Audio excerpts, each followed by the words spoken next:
This is the best possible start to Palworld. We're going to be going over exactly what to do, where to go, so that no one is lost, no one is wondering what the optimal way to play this game is.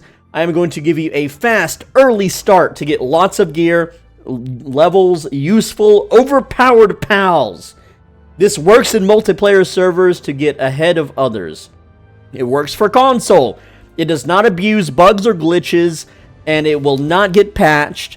There is no tricky or difficult maneuvers in this guide. All of it is so easy that a non-gamer can absolutely do it.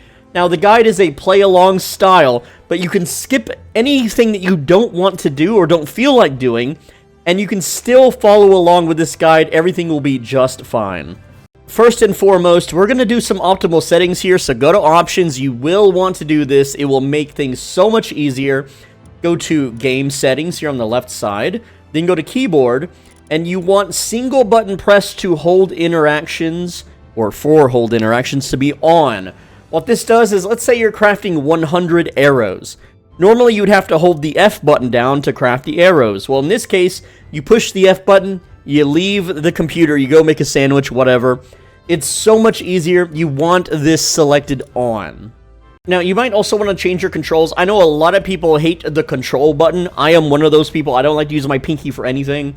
Maybe if you're like a professional piano player, you might use your pinky for something. But I changed auto run to control and my roll button to X. Now, when you start a new game, you get to name your world. And there's a few things that you're going to want to do, because if you don't do this, it's going to make things absolutely miserable for you, all right? So first off, you want to turn multiplayer on. Don't worry, you can turn this off later when you're done setting everything up. The reason we turn this on is because it lets us get a bunch of different respawn points, which is going to save you an enormous amount of travel time. Now, I'm turning crossplay off so random console players don't join in my game. Now, for the sake of this video, I am going to have everything at normal difficulty. Everything in this video does work on hard mode and hardcore mode, though not really hardcore mode because we do kind of force ourselves to spawn a bunch. But essentially, you can play this on hard mode, okay? But a few other things that I just want to point out in the custom settings here is that if you're having lag issues, your auto save interval, change this to about 5 minutes. This is going to really cut down on a lot of lag you might have. But I also recommend that even if you aren't lagging, that this is the one setting that you actually change for yourself, because it's going to let us kind of sort of save scum a bit if we don't get things in our favor, and you'll see this later on in the video. But this is generally what multiplayer servers use. They use the 5 minute to 30 minutes setting. So if you like to only play multiplayer servers, that they've already got this tuned in. Now, for this video, everything will be default, but if you absolutely hate the % odd chances of capturing pals, you can lower it down. You can absolutely change whatever you honestly feel like. And most non-PvP servers on the death penalty, they actually have it set to no drops, so when you die, you keep your full inventory, you keep everything that you have on your character. For the video, I will be playing drop all items except equipment on death. That is the default, and again, I'm not going to be dying because I'm going to be overpowered as heck. You'll see. If you're truly playing by yourself to have the most fun, you're going to want to increase maximum number of bases for each guild, maximum number of work pals at the base, and maximum number of structures per base to no limit. Now, when you make a character, there is an item that lets you change how you look later on. I'm just going to go with default because I don't really care. Now, the way this guide works is at the top or the bottom of the screen, you're going to see some text. Here it is floating around.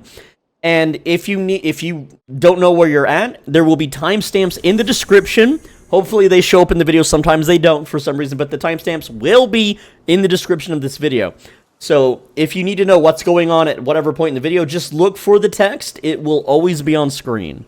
As soon as you spawn in, we are going to be using the rolling function to move around a little bit faster. We're going to walk northwest from where we spawned. We're going to be picking up this Hill of Beginnings fast travel point. We are then going to talk to this person near the campfire. And skip the dialogue. There we go. And we're just doing this for some very small starter XP. Alright. And I can't skip this any faster. There we go. And then after the dialogue, we're going to push escape, and we're going to, on the right, or on the left side here, the survival guide. We'll click that, and that completes the quest. Afterwards, we're going to push escape and hit emergency respawn, and we're going to be changing where we spawn in.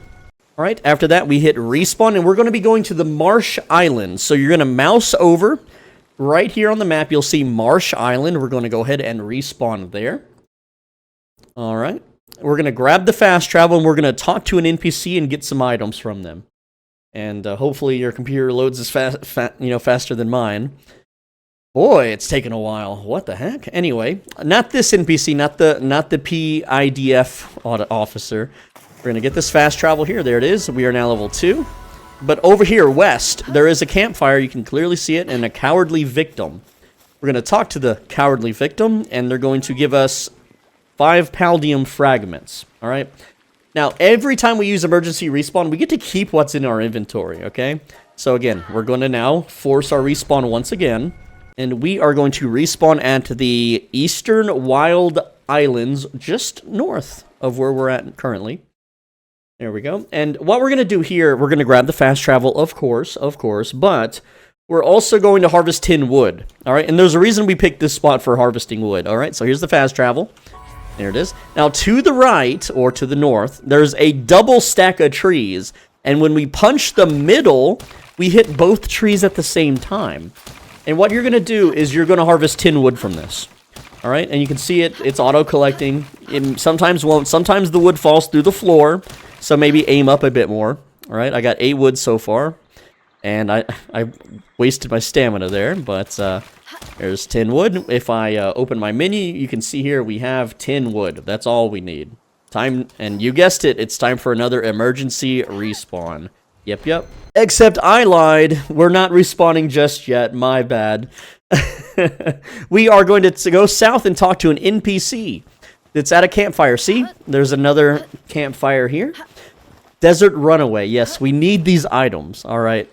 And if we don't have enough items, we won't be able to fast track ourselves on our crafting. So we got another 5 paldium fragments. Now we can respawn. Next up is the Isle of Silence. All right, so if we look at the map, this is Isle of Murmurs. That's not what we want to do. We want to go to Isle of Silence. Don't worry, we'll go to Murmurs in a bit, but not right now. It's we have a specific route set up, and we're gonna grab the fast travel, which is right there. Now, there's nothing to do here. Yes, there's an NPC, but he won't give us anything, so don't worry about him. He can just be over there by himself. Whatever. Next up, we are going to go to Castaway Beach, which is right down here. Sea Breeze Archipelago, Castaway Beach. Awesome stuff. And on this one, we do have an NPC to talk to. We're going to get a fast travel. We're going to talk to an NPC that is west. All right, so there's the fast travel. Go ahead and grab that, and we go west. And you can't see him yet because he's behind. Oh, there he is. See the smoke? Mercenary with a wounded knee. Oh, boy. That's me in real life right now. Except I'm not like a girl. All right, and there we go. We did it. Time, again, to respawn. Except it's not. Haha, that's right. We still have something to gather. And, no, you don't have to do the emergency respawn, all right? It's, I haven't ran this route in a good month or so. But, yeah, right behind the NPC is some rocks. And we're going to punch these rocks until we get 3 stone. Yeah, just slam your fist into them. It's okay. You'll only bleed a little bit. Not really. Our characters are made of iron. They're like a Shaolin monk. They've been punching rocks for ages. We just need 3 stone. That's it. Now, with the 3 stone, we can respawn. Next up, we are going to the reef, which is just north here. The Sea Breeze Archipelago Reef. Now, this one doesn't really have a fast travel near it. We're going to have to do a little bit of rolling to get there, but you're going to face north, and you'll see there's like a building in the distance. We're going to head towards that building. There's also this NPC, but he doesn't give anything, so no reason. But it's pretty safe. You also want to pick up anything you just happen along across, like this PAL sphere, and it'll be a little bit random for you, but that's okay. We have a wool here. That's nice. But what we're going to do is we're going to head north and slightly west, and you're going to see like a little air vent thingy on the ground, okay? And we're going to jump up that. And don't worry about the pals. You can pick up more stone if you want. But we don't need to fight any pals or capture any pals right now. We'll do that later, don't worry. But this little air vent, if you stand on it and then you jump, it will jump you up the cliff, just like that. And we have another one there, just facing northeast this time, right in front of us. We're going to go ahead and jump up that vent. And yes, it is faster if we just kind of roll and don't waste all our stamina. We'll go ahead and jump up this one now. And I jumped a little too early there. Still too early. If you jump too close to the wall, you kind of cling to it. Unless you let go of the forward key, then you'll bounce off it like I did. Alright, and you see this building? We are going to be going towards it, because there is a fast travel just west of it. So there's the big church building, which we'll be using later. Also, you can grab some mushrooms if you want. They're pretty nice. Right, grab some mushrooms. But again, we're looking for this Seabreeze Archipelago Church fast travel. So that's where we're headed. You can see it right around the corner here, just southwest after we're on top of the platform. We're going to go ahead and grab that, and you guessed it, emergency respawn time. We're going to be respawning at the Windswept Island Flying Fish Coast, which is right here. It's very close to the Hill of Beginnings. And what we're going to do here is we're just grabbing a note for some XP, but also there are megaspheres that sometimes spawn in this area. So we're looking for little green balls on the ground, and it's okay if we don't have any. Now, what we're looking for southwest is this little note thing here. We're just going to go ahead and grab that. And if you have a green pal sphere on the ground, because that levels us up to 4. See, we are now level 4. There's a reason we do this. You can pick up other stuff too, but like, just kind of look around a bit for a green pal sphere. If you have one, we can catch a Celeray now, but since I don't see any, we are going to skip this step. It's not absolutely necessary, but if you want a little fun pro tip, you see how there's just random stuff scattered on the ground here? If you go return to title, and then you load back into the game, and you're not on a multiplayer server with players in the area. Alright, I'm loading back into the game now. If you're on a multiplayer server, this still works if no one else is in the area rendering it. Because when you disconnect from a server, it de-renders. And by reconnecting, it re-renders, which gives you a new random roll of items on the ground and pals. You'll see there's a Ribunny there instead of the Cativa that was there earlier. Now, I don't see any megaspheres, unfortunately. There is a regular pal sphere here. I'm going to go ahead and pick that up. But other than... Oh, that leveled us to 5 for some reason. Whatever. Again, it's fine if we're level 4. Don't worry too much about it. We will be getting a Ribunny later, but right now it's just not optimal to do so. So, again, we're going to emergency respawn. Now, it's time to go to the Isle of Murmurs. That's right. And from here, we're actually going to be doing some traveling and a lot of looting. We're going to be looting a whole lot of stuff. Now, for the Isle of Murmurs, when you spawn in, you're going to face east, and you'll see a little wind tunnel thingy here. And you're going to jump up that wind tunnel. There we go. Just leap on up there. And then we're going to face north, and we're going to walk along, because the fast travel, it's pretty close. See, it's just north of here.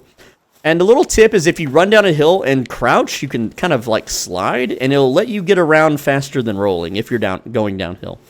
But we're going to go ahead and grab this fast travel.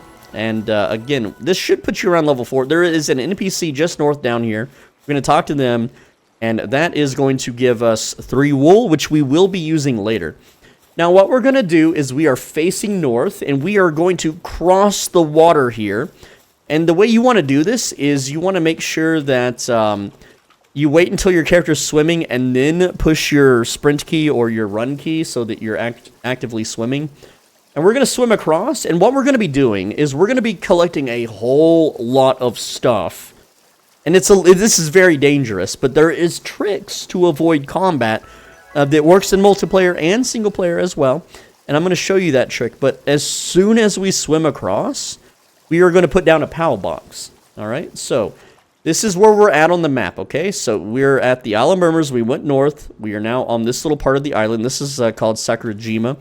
We're going to push the escape button, okay? I'm going to hide the text for a sec. We're going to go to technology and learn PAL box, all right? After that, we're going to push the B button, and we're going to go to the PAL little tab here and slap a box down wherever it lets us build it. You might have to run up the hill a bit, but this is going to be our safe mode respawn, all right? I'm going to teach you about pals and if they are going to be aggressive or passive, all right? There's a very easy way to tell, and the game doesn't tell you this, but if you play video games, you kind of understand. So if I look at these grin tails, they have a green life bar. They will not hurt me. If I look at these Shroomernochts, they have a red life bar. They are hostile. They will attack me if I get near them. But enemies have a cone of, a sight cone. As long as I am not sprinting or jumping near them, they cannot hear me. So if these Shroomernochts are not directly looking at me, they will not see me. As long as I'm rolling or walking. But if I run, they will see me, okay? And if they're, walking towards me, they will obviously see me. But if you, on this island, when you come across an enemy, music will start up, meaning that you are now in combat. You have gotten aggro, or you have attracted the enemy's attention. As soon as you hear the combat music, push escape, hit return to title. And what that will do is when you log out and back into the server, okay, when you do that, what's going to happen is it resets the enemies and they won't aggro you for a little while. So it's a way to be safe. Otherwise, if you do die, the PAL box, you can respawn at it and you can go pick up your stuff if you have where you drop everything on death. But we're going to be exploring this island quite a bit, and there is a lot of stuff to grab. Now, before I go on to the next section, I need to teach you how to use in-game coordinates, because on screen I have, hey, there's stuff to loot at negative 331, 122. How do you find that? Push Ilm and open your map. All right, now you see here in the top left corner, anytime I move my mouse, that number changes. So we need to go to negative 331, which is going to be your left and right. Your first number is the left and right. The second number is your up and down, okay? X and Y axis, okay? I don't want to bore you with the math terms, but we're going to move the mouse to negative 331, or as close as we can to it. And then we're going to move the mouse to 122. All right, so let's see, 331. And we're going to zoom in and make this a lot easier, right? Make it a little bit more pinpointy, okay? So there's 331, 122. We're going to push E and put a marker here, and we're going to just put this down as a treasure chest, okay? And you're going to want to do this on all of the coordinates that I show you. And let me get this formatted for you. So we've washed up on the island. We have our PAL box. We're going to travel east to negative 331, 122. And I'm not going to walk all of these, right? I'm going to just kind of show you the path here and show you the loot. Now, we're going to be looting two things. We're going to be looting junk piles and chests. Unfortunately, this chest requires a key. This one, like, it's randomized, and you can't force a re-roll, unfortunately. And so we just have to remember this one requires a key. Bummer. We're going to go west to negative 361, 123. And this is a junk pile. So you just search through the pile, and you get random loot. And what we're looking for is legendary spheres, okay? That we want at least 4 of these, but we're going to be looting so many different chests and piles that you should have way more than 4. But, and if you don't, it's okay. Again, there's plenty of alternatives. From there, you'll go southwest along the coast to the coordinates negative 33127. Also, behind here, there is an effigy you can go ahead and loot. It's not very useful, but you might as well pick it up. But let's see what this loot pile gives. These can give coins, gear, money, random loot. I got cement and flamethrower fuel. Oh boy. Not too great. Not the best pile. Except you're going to go north to negative 400, 184, and you're going to stay on the kind of side of this building here. Now, this is a bit of an exploit. They can't really patch this. But what you're going to do is you're going to open your map and deconstruct by pushing V on your PAL box. And you're going to build it very close to this building, as close as it allows you. So about right there. And what this is going to do is we're going to use our PAL box to despawn all the enemies inside so we can grab the loot. So once we complete the PAL box, we're going to fast travel just south across the back to the Isle of Murmurs, okay?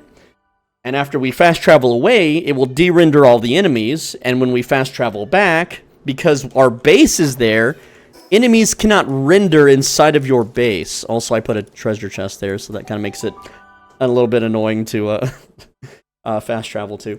But there we go. Now that we have fast traveled in and out, the enemies are gone in this compound. All right? And if you're on Steam, you might get an achievement for clearing the compound. Now, there's a treasure chest right behind this wall. Unfortunately, it's also locked.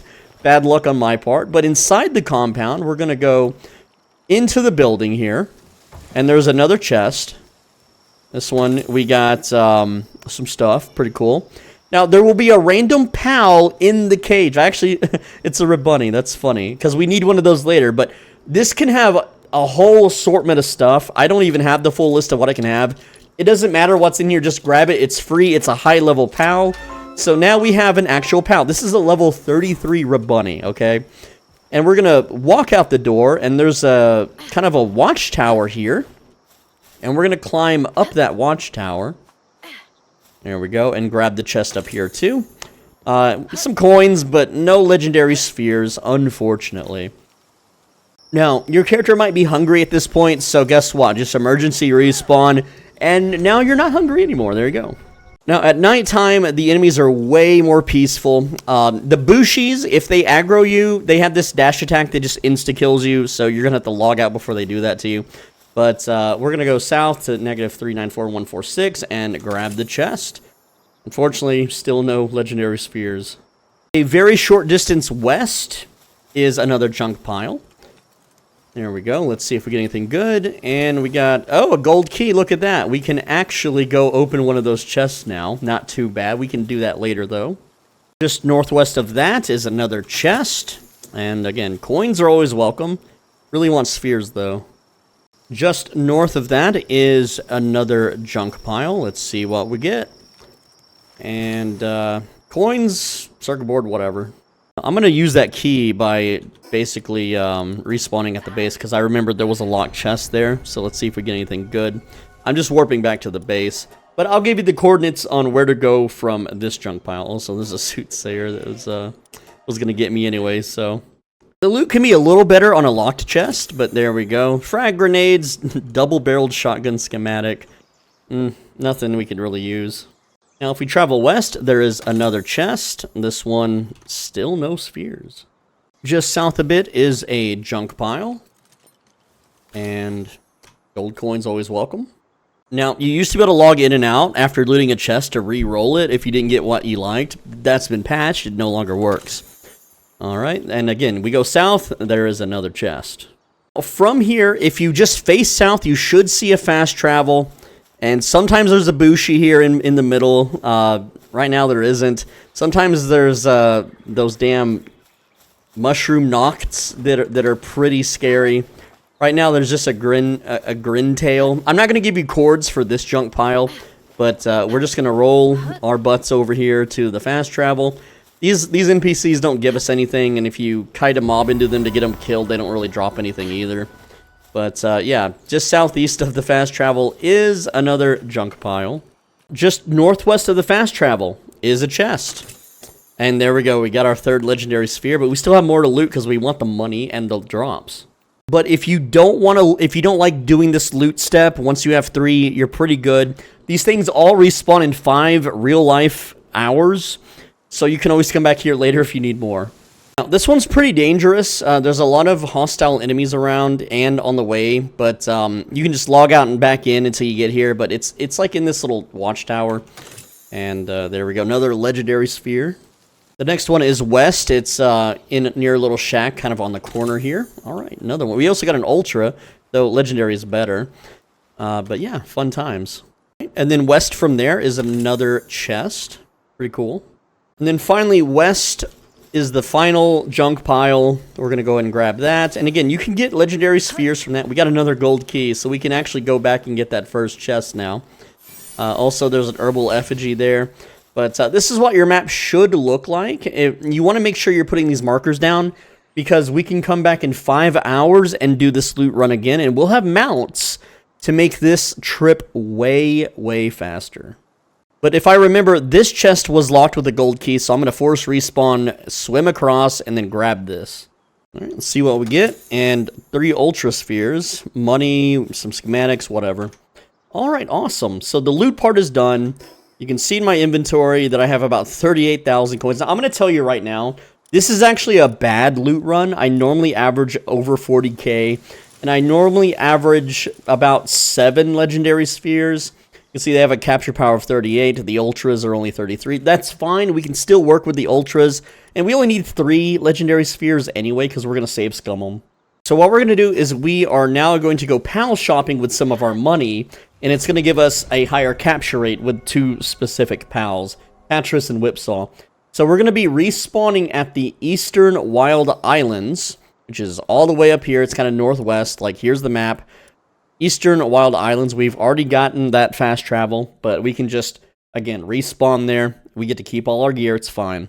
And what we're going to be doing is we're going to be traveling south, like to the NPC here. We already talked to him and got his loot, I'm pretty sure. And we're going to go west, and we're going to go this way for a little bit. All right, now you're going to go west. Like, here is the fast travel. We traveled all the way west, right here where there's some water, to 476 negative 118. And what you're going to do is you're going to cross this little stream. You're going to see a cave with some cages, like, hanging above it. And you're going to dismantle your PAL box. So let's target that, dismantle it. And you're going to rebuild it very close to the water. Don't build it too far up. If you do, it messes up the spawns. So again, we need to find... And you can build it behind the water too. I'm just going to go ahead and build it behind the water here. Just wherever I can place it. And this way, it doesn't mess up because we need to shop at a black marketeer. So here we are on the map at 460 minus 124. And there is a black marketeer here where these hanging cages are. So if we build the base too close, it despawns him. We're going to talk to the black marketeer, and we're looking for a Catras and a Whipsaw. All right, so we have none of those. So there's 2 ways to reset this guy. You can run away back to your fast travel, your PAL box, travel away and back, and then run back. Or you can just return to title and then load back into the game, and that will reset his inventory as well. However, sometimes when you do this method, the black marketeer does not spawn, but there is a fix for that. It's pretty simple. I'll show you. And all we have to do is, if he, well, he did spawn this time, but if he doesn't spawn, just climb up on these rocks northeast, right? Just climb up these rocks, and then walk about to here or so, and he will respawn. He will just respawn after 10 to 30 seconds. But what this does is this resets his inventory. All right, fast traveling away and back also resets his inventory. So there we go. We have a Catras, all right, and there's no weird, crappy passive skills. So we're going to buy the Catras. And now we're just going to do this until we get a Whipsaw. It's actually Whipsaw, not Whipsaw, so that's my bad. Just buy the cheaper one. This one has heavyweight. Who cares? We're not going to use this for combat. This thing is purely for the party passive. But that's gonna spend a good chunk of our money. And if you're short on money, you can actually sell the PAL that you picked up in that cage. I got a Rebunny worth 900. Sometimes you'll get something worth more. But yeah, if you have a Rebunny, we're going to need one of those anyway, so I'm just going to hold on to it. Alright, so we're going to now emergency respawn to the Hill of Beginnings. We've already been there before. And again, that is right down here in the middle. Windswept Island, Hill of Beginnings. That's where we're going. Now, no coordinates for this one, but from the fast travel, just turn directly around and go back to where you started the game at. And we are going to just slide down those stairs. Slide down these stairs. Do a little jump.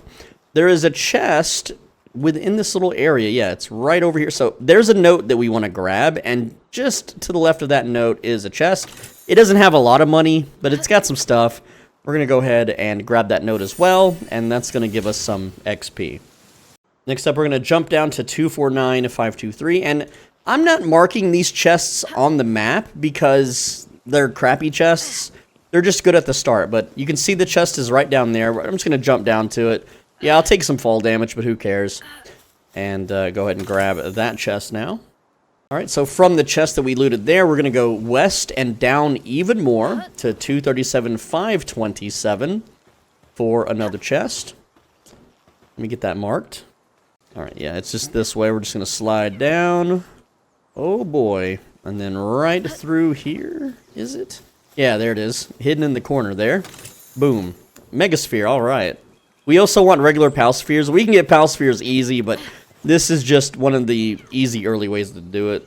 Alright, from this chest we're going to go west. We're going to face west. And we're going to continue to go down. But there is a wind jump. Just like cats in real life going meow, meow, meow. Sure, you'll hear that plenty in the background. But there is a wind jump to use. If we go west, there it is. We can kind of see it. Gonna have to do a little bit of climbing. Alright, there's the wind jump. You can grab the egg. We don't really need it. It doesn't hatch. They're not gonna hatch into anything good. And then we're just gonna jump up the platform here. There it is. Alright. And then up here, we're gonna go to 230, 553. There it is. It's right here on the ledge. Now, it's kind of weird on the map when you look at it. But, yeah, you're just, like, hovering over water on the map. It's odd, but there it is. Alright, now we're going to emergency respawn back to Hill of Beginnings. It's just faster to do it this way than to walk back or climb back. So, yeah. Again, Hill of Beginnings. There we go. Just a little fast travel. That's all. From here, you're going to go north, so just face north, and there is a chest and a note nearby. And the easiest way is just look for the waterfall, like you see like a little river here, and you're just going to drop down, and there's a chest and a note. So we're going to grab the chest, grab the note. Pretty simple. Now, the starter zone is very easy to navigate because it's all on a big slanted hill. And so we're going to be going northwest to 227,471, which is, it's like right up here. But the way we get there is we're going to be just sliding towards it. So we're just going to slide. Again, it's way faster to slide. And you can see it right there, like on the hill. Just going to slide to that. And a couple dodges. And there we go. Now from here, we're going to face our compass north. Again, this is where we're at on the map. And there's another chest just down below. It's a little tricky to find, but you should be able to see it. There it is. Just a little bit northwest. So we will just grab that chest, and then we will air jump right back up to the surface here and continue. Now what we're going to do is we're going to get back on the road and then slide down it and get to this grassy behemoth fast travel. But along the way, if you see berry bushes, you can go ahead and grab some. Just having berries on hand for food, it helps early. That way you don't have to like respawn to fill your hunger. It just saves a tiny bit of time. And again, you can see the fast travel glowing in the distance there, and all you got to do is just slide your way to it. There's nothing really hostile along the way. But we're just going to go all the way down. Very quick, very easy. It looks like it's so far, but in reality, it's not. It's close. And there we go. Now, that might not ding you 7. That's okay. Levels don't matter right now. But once you grab the fast travel, face north, and you should be able to see it, depending on your computer settings. But there's a chest just right there and some berries. So we're going to grab the berries. Going to grab the chest. All right, very cool. Now, what you want to do is, from the fast travel, go go back up the hill and look for the Mamorest. Now, this one is way bigger. This is called an Alpha Pal. All right, the Alphas are like boss fights. You'll see it says King of the Forest Mamorest, okay? So what we're going to do is we're going to get kind of near him. And at nighttime, this is a little bit easier to do, so that's cool. But we're going to return to title, so this officially saves our game. Now, whenever you load back in, Mamorest will have moved.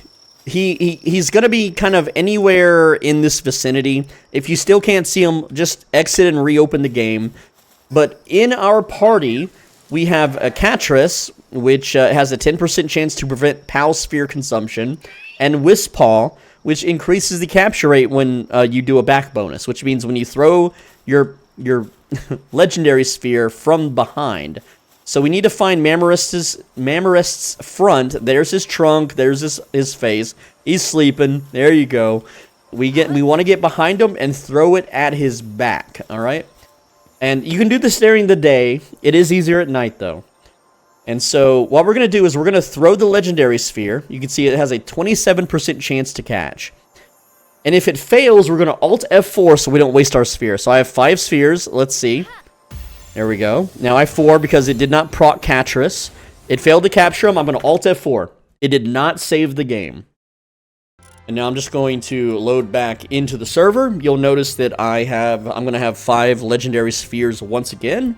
And we're going to repeat this until we capture him on the first try. Now, if you have a lot of legendary spheres, you know, obviously you can throw a few away if you want. But, again, he's going to be in a different spot every single time.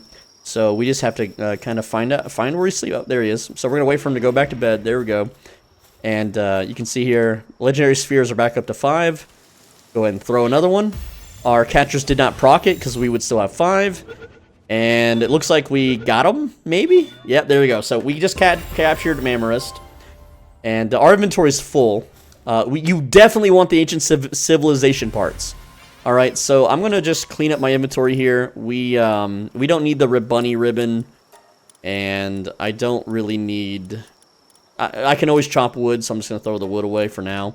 We're going to pick up those ancient civilization parts and the precious pelts, because we're going to sell them later. But with Mamorist, this thing is going to be our combat pal, because for a little bit, not for a while. He has 4,000 plus HP, sometimes 5,000 depending on the rolls you get.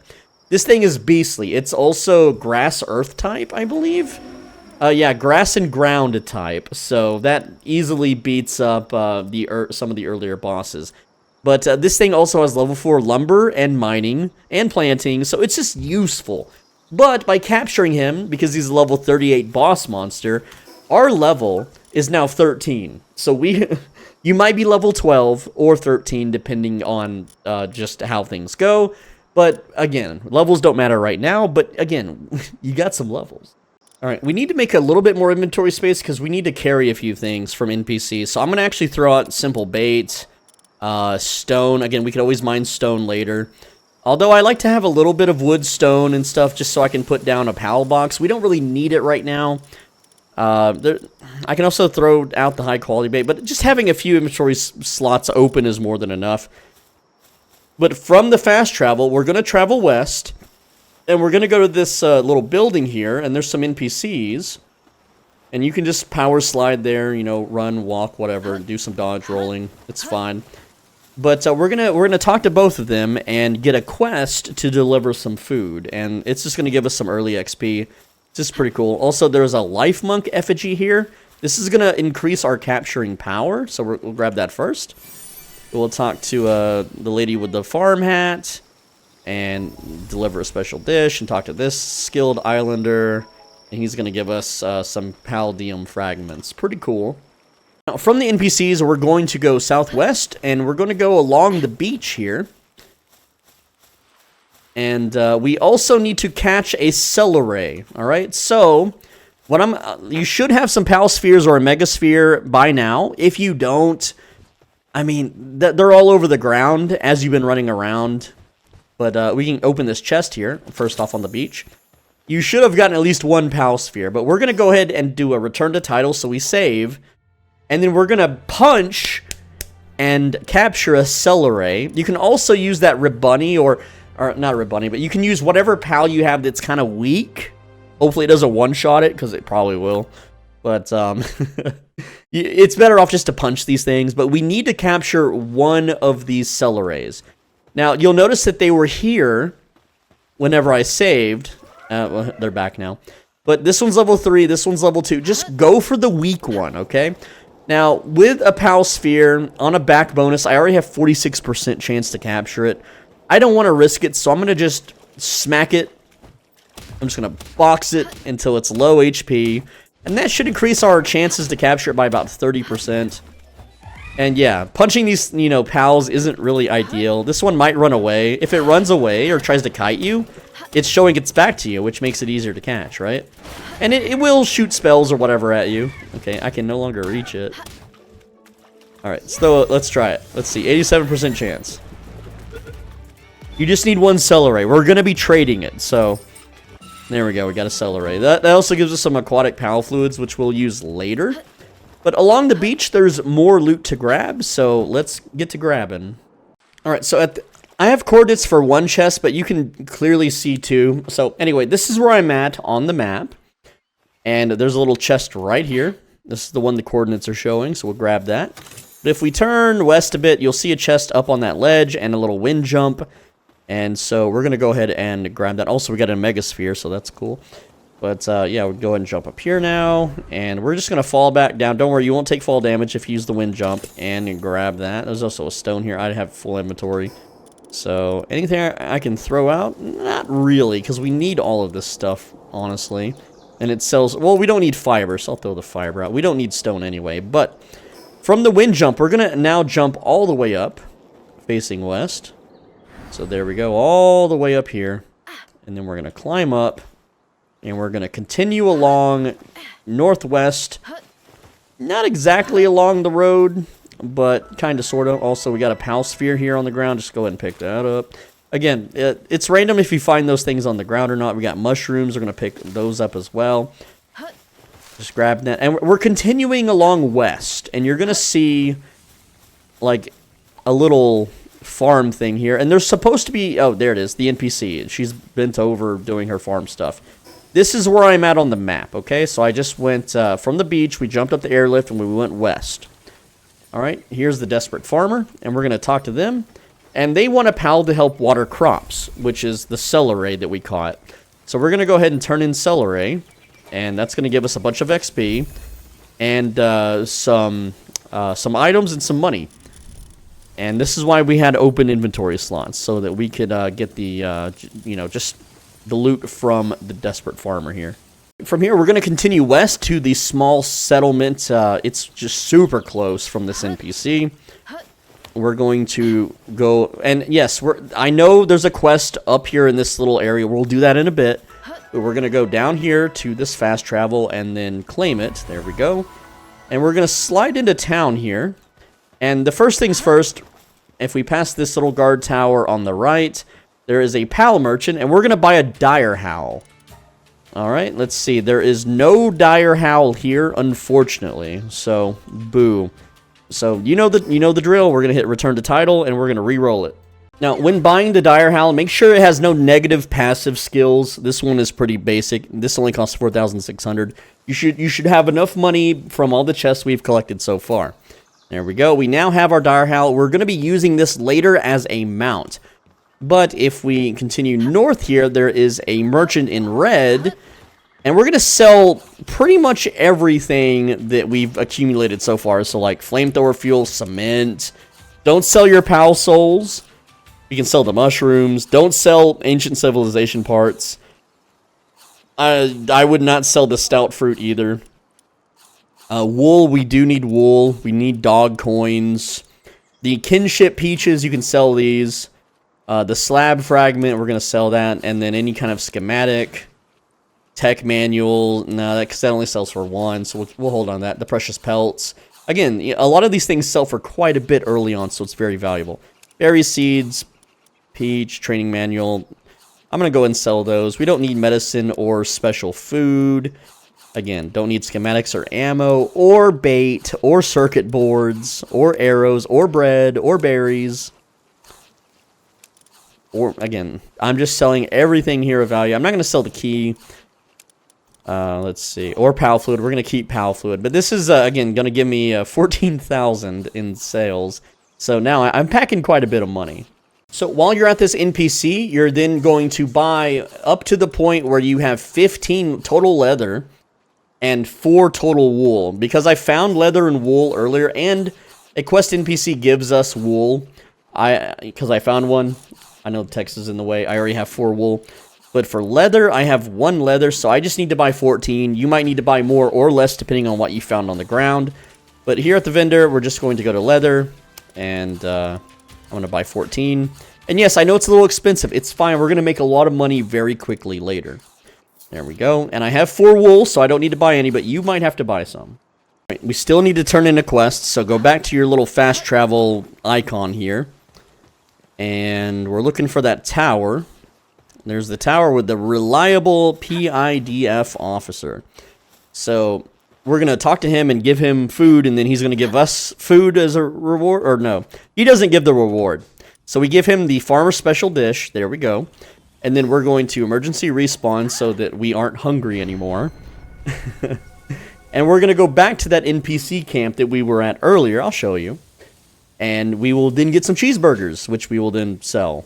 So we're going to go right here to this fast travel. This is, again, where we found those 2 NPCs that were kind of chilling near the stone buildings, near the beach. All right, here we are. See, very recognizable. We're just going to walk over. And I know we haven't allocated any stat points yet or done anything. We will soon enough. Just you wait. There we go. Just rolling along. And then we will talk to the quest NPC here. And ta-da, we got 5 cheeseburgers and 2,500 coins. We will then emergency respawn back to the settlement and sell the cheeseburgers because we don't need them. I know they're really good. They're plus 20% attack power. Useless early game. We won't need it because we're going to get pals later that one-shot everything. I'm not joking, okay? And because it's food, it is perishable. By the time we get rolling into mid-game, the food will have spoiled. So right now, the best use of the food is to just sell it because it's worth a good chunk of money. So we're going to run back to the vendor now, and we're going to sell the cheeseburgers. So there we go. That's 715. See you later. Done. Alright, so if you're playing along, you're going to have to pause the video for this because there's just a lot of text on the screen. You're going to need to learn the following tech. You push escape, and then I'll show you here. You go to technology, and again, you should be level 12 by now. And you're going to learn everything on this screen, okay? So, we got Pal Sphere, and I know the text is covering what I'm doing. Campfire, wooden chest, repair bench, wooden structure set, shoddy bed, straw pal bed, common shield, cloth outfit, feed box, cloth, berry plantation. You have to learn all of these to level your base. Ranch. Again, just pause the video. I'm going to go ahead and learn them all here. If you're a visual person, I'm just going to show you my tech tree here. We have everything on 1, almost everything on 2, and I'll just show you. So here we are. And again, anything after level 12 I have not touched. We'll do that later. All right, we're going to build a base a little bit, and we're going to do some gold farming. So you're going to go back to that base that you built near... Hold on, I got an emergency respawn. But we're going to go back to that base that is near the Black Marketeer. And we're going to build a few things, research a few things. It's not going to be a permanent base. This is not where we're making a main base. This is just where we're doing a few early game things to get ahead. And while we're doing those things, we'll also be farming the Marketeer for his money. Alright, so here is the laundry list right now. First, we're going to build up the base just a tiny bit so we can get our mounts rolling so we can move around the world faster, because rolling around is slow. You're going to go near a tree, and you're going to summon Mamorest. So I'm just near a tree, I'm looking at the tree. I'm going to push the E button to summon Mamorest, and Mamorest will start to chop the tree for us. Usually. I think he's stuck right now. I would resummon him and try again. But yeah, he'll engage the tree. Come on now. What the hell? Alright, try these trees. I don't know. Maybe I have to, like, target them? Pretty sure. There he goes. But we're going to have him chop trees, if you can call this chopping, until we have 15 fiber. Alright? And then while he's doing that, we need to be working on making a primitive workbench, which, if you don't want to build it yourself because you have no work speed, you can use Catrus to build it for you. So I do not have any woods because I didn't pick it up. So grab the wood here, and then I'm gonna go to the build menu, slap down the primitive workbench, summon Catrus, and then this pal will telekinetically build it for us. There we go. Super quick, super easy. Now, using the primitive workbench, you're going to queue up 2 cloth, and if you have Catrus out, the pal will do the construction for you. You can also help out if you want and speed things up, but it's pretty quick. And then we will build a pal gear workbench, and again, use Catrus to build this thing faster, because otherwise it would take us 50 seconds, but with Catrus it's only 20 seconds. Once that's built, open your technology panel and learn Dire Howl's saddle harness. There we go. And you'll see it takes palladium fragments. You might or might not have enough, but if you look around near the water, you'll see little blue stones. They're all just around here. You can use Mamorest to smash the stones. or you can smash it with your bare hands. Again, these things come out really quick. They're not too hard to farm. But with just a few of those, we can now go back to the base and start building the Dire Howl harness. And this is one of the faster ways to get an early game mount. So there we go. That takes, leather, wood, fiber, and fragments. Now, we are going to be using the other leather that we bought for something else later. But for now, we're going to just go ahead and craft the harness here. And this thing takes a while to craft, so make sure you have Catrus help you out. Now that we have the saddle built, if you summon Dire Howl and you hold F, you can ride it. And this thing is pretty damn fast. It's going to allow you to get around so much easier, farm way faster. Early game, this is just the way to go. It's great. It's awesome. Now go back to your PAL box, and whatever PAL... Also, you can't do this mounted, so you have to dismount. But whatever PAL that you got in the cage at the start of the game, you're going to remove from your party and put in the box so that you have a free open slot. So your party will be Catrus, Wispaw, Mammorest, and Dire Howl. Now it's time to do some gold farming. So we're going to get a Mammorest, and it's going to get us 10 wood. I only have 3 wood. You need at least 10. I would carry at least 20 on you. Don't just carry 10. It just makes things a lot easier to have 20 to 30 at a time. And let's see how much that is there. And that's, we got 14, 16, etc. But, yeah, this thing's going to get me at least 20 wood. So a couple more. And what this is going to allow us to do is we can now construct... With the B button, we go to food, and here we have a campfire. And we're going to use this to print money. So right over here is our good friend, the Black Marketeer. And from my previous Palworld video years ago, we would hang him over a hanging trap and burn him to death for free money. But that doesn't work anymore. But you know what works instead? You got to get a campfire, and the positioning is very peculiar. I want you to look at his toes, look at his feet. Your campfire needs to be touching his right foot, or from our perspective, the left foot. So about right there. And you want it like in the middle, right? Now you can use the Catrus to build it for you. She'll just, or he or she, whatever this is, will just doink it and construct it really fast. There we go. Now you have to build 7 campfires under the Black Marketeer to kill him. So that's campfire number 1. We're going to deconstruct the campfire now. And then he's only going to burn for like about 10 seconds. Well, when we put a new campfire down, because our build speed is slow, it takes about 10 seconds to build. So the way you do this, or the way to make this easier or less annoying, is you build the campfire, you deconstruct it, you set down a new campfire, you go 1 Mississippi, 2 Mississippi, and then you hit build again. And by the time he stops burning, your new campfire will be complete. Now, you would think if you just build a bunch of campfires under him, he would burn forever. It doesn't work. The fire just gets put out. I've tried everything. Hanging traps, raising him up with platforms. Don't waste your time. I have tried for days to figure out a faster way to do this than what I'm showing you now. And this is it. This is the method, okay? Now, make sure you're keeping a mental count of how many campfires that you're burning under him. You can also see his life bar right there. He's about halfway dead. And what you want to do is, before he dies, you need to punch him once. If you punch him once, he will not call the police. He will not pull out his minigun and kill you. He will just, oh, you just slugged me on the shoulder. You're just a roughhousing girl, gal, whatever.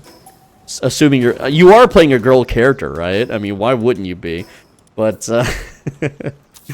alright, so that's what, campfire number 4 or 5. I'm going to show you the entire process once so that you know how to do it. So, look at his health bar. It may disappear from time to time. That's fine.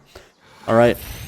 Now, if you... See, this one isn't burning him, so we got to try that again. The positioning wasn't as good as it should have been.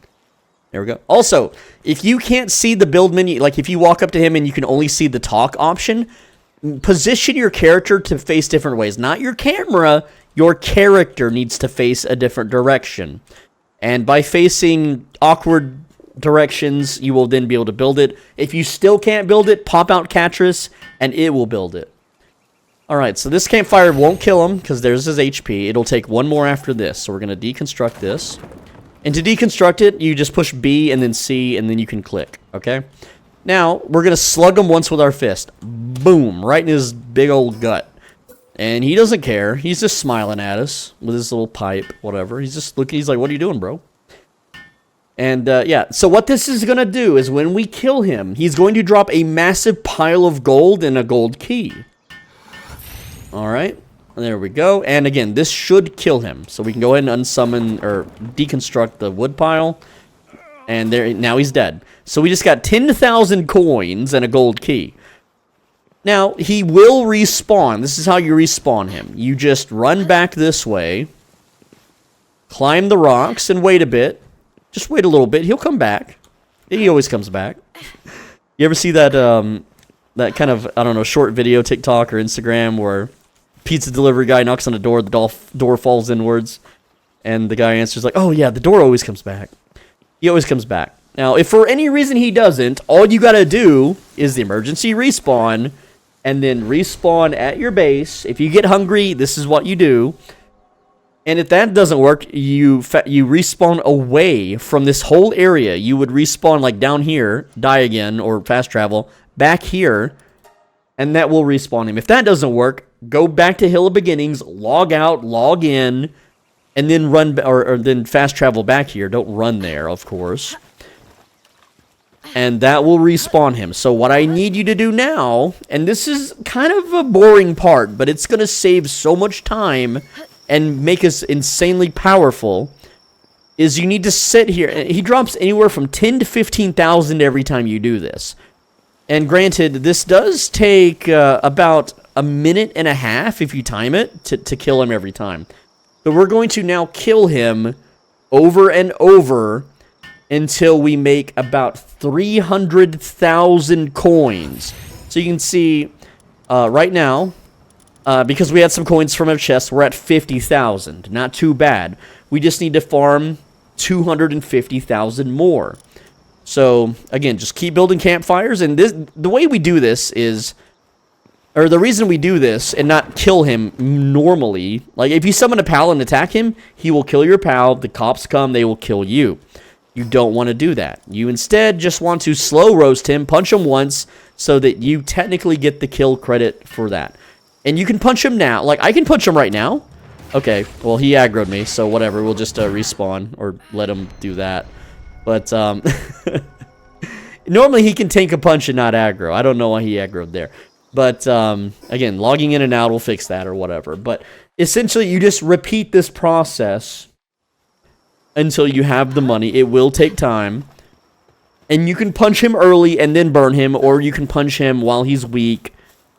That way he burns to death even if he pulls out his minigun or whatever. I like to do 6 campfires, 1 punch, and then the 7th campfire finishes them off. So do it however you like. And when you burn him with this method, sometimes the cognito that he summons if you aggro him will kill you. Just let it kill you. It's fine. Don't worry. That's why we built the PAL box. And just go pick up your stuff. Go pick up his stuff. It's fine. It won't stay aggroed. And sometimes it will stay aggroed. So again, you just teleport away and back. But make sure you pick up the gold he drops first. Because if you don't, yeah, it's gonna fight me here. And that's fine, right? It's going to teleport on me and peck me to death. And after that, it'll chill. It'll, like, de-aggro. It's not a hostile mob. But, again, you want to pick up the gold he drops before you do that. Oh, there we go. And I know this process takes time, but it's something you got to do. Once you farm the money, you're going to emergency respawn, and we're going to be traveling to Sea Breeze Archipelago Castaway Beach. Alright, and we're going to be going west for quite a bit to a fishing village. So all the way down here, Sea Breeze Archipelago, Castaway Beach. We'll fast travel there, and we're just going to go west for a while. And remember, you have your dire howl. You're not going to walk on foot. No, no, no. You are going to ride there in style, very quick. It's a lot faster this way than it is walking and spamming rolls. Just manage your dire howl stamina. Don't let him run out. If he does, whatever. Just let it regenerate. Push your sprint button. He'll charge. This takes a little bit, but it won't take as long as it would to walk it. So we're making our way to negative 292, negative 660, which is over here. So you'll see that I've ran along the coast up here, and I'm going to cross this water and continue west. So here at this little wind jump, there is a fast travel called Sea Breeze Coast. And we're just going to jump up here, grab the fast travel, and go back. Yeah, there might be enemy dire howls. It's fine, don't worry about them. Just unlock fast travel, there we go. And the cool thing about your dire howl is it does not take fall damage. So you can just jump off the cliff and it will be completely fine, unscathed. And if you're wondering why my PAL spheres went down from 4 to 3, it's because I fat-fingered my Q button. But surely I can find one on the ground along the way somewhere to make up for that. But it's fine. It's not... Oh, there's one. There we go. Problem solved. So don't think that I'm out here secretly catching things or whatever. No, that's not... I know some of you are very astute. But no, that's not the case. I just accidentally pushed my Q button. Alright, now this part's a little bit dangerous. So what I recommend that you do is that you just return to tidal so you don't drown. And for this, you're going to want to manage your stamina. You can use Dire Howl to swim until it's out of stamina. And then you can hop off them, climb up on a ledge and take a little breather.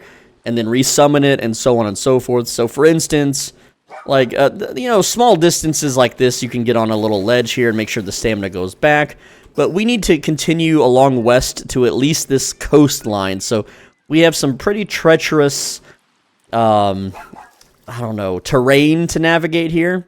And they can get a little tricky, but you can use Dire Howl's stamina bar and then yours. And if a supply drop happens, don't worry about it. I'm not going to factor those into the guide. They happen every 3 minutes if you're in the area. Kind of funny. There it is. Woo! But you can see Dire Howl's stamina very low, so we're going to dismount.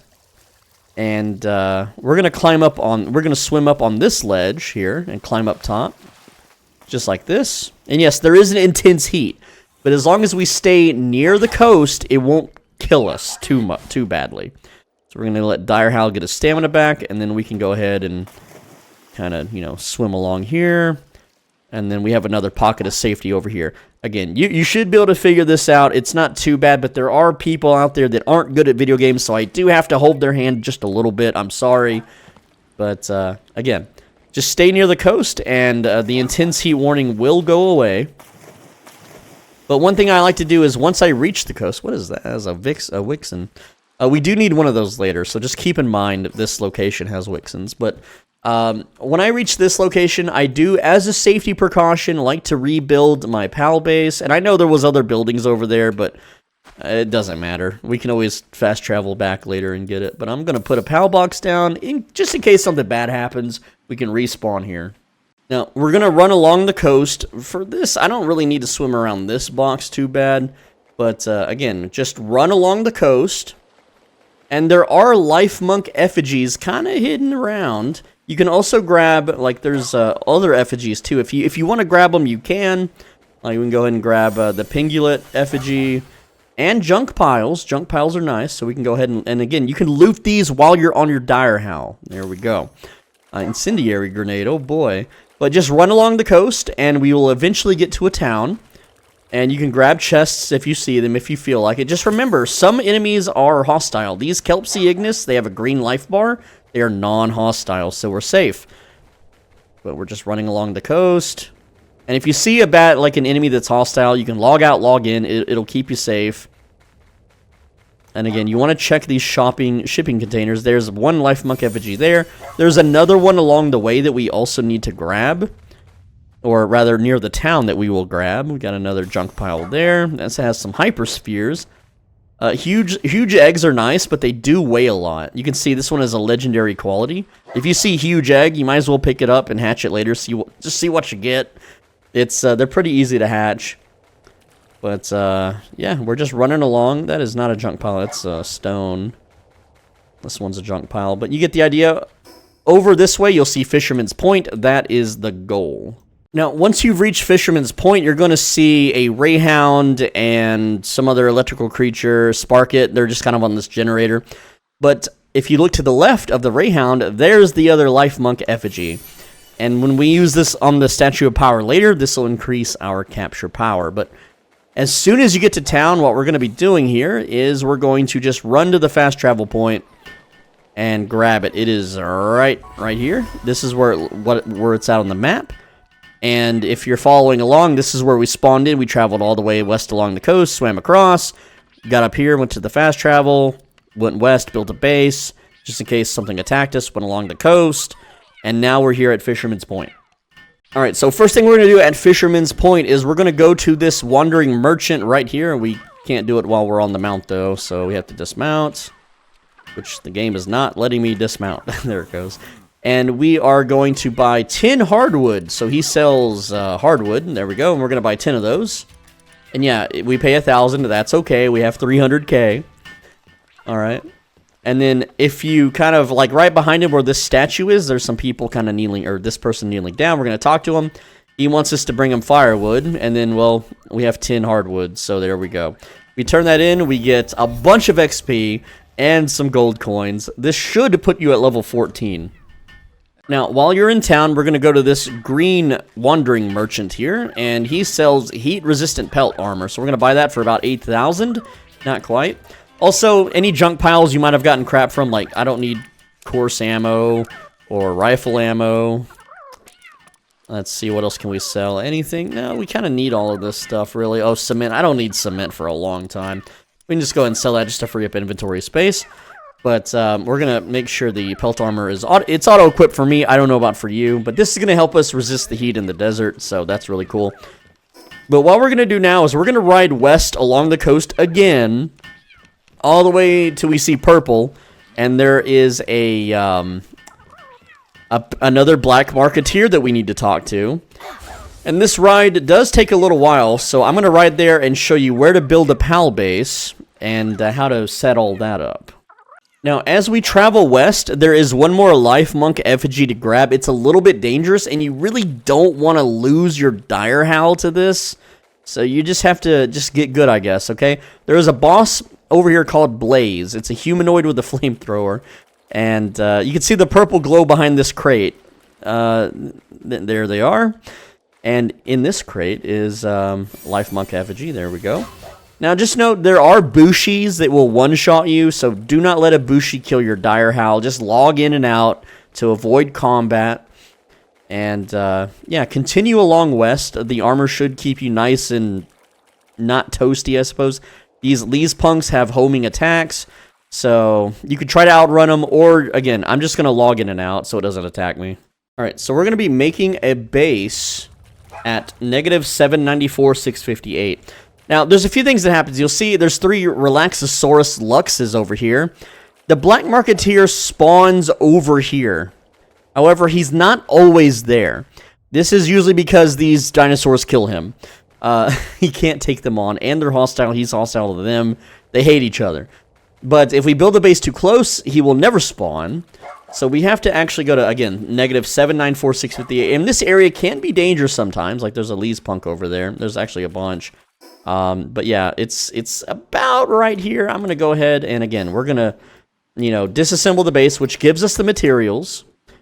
We're going to hop off the mount. We're going to build the PAL box as soon as it lets us. I like to build it behind this rock, so, like, right about here is pretty good.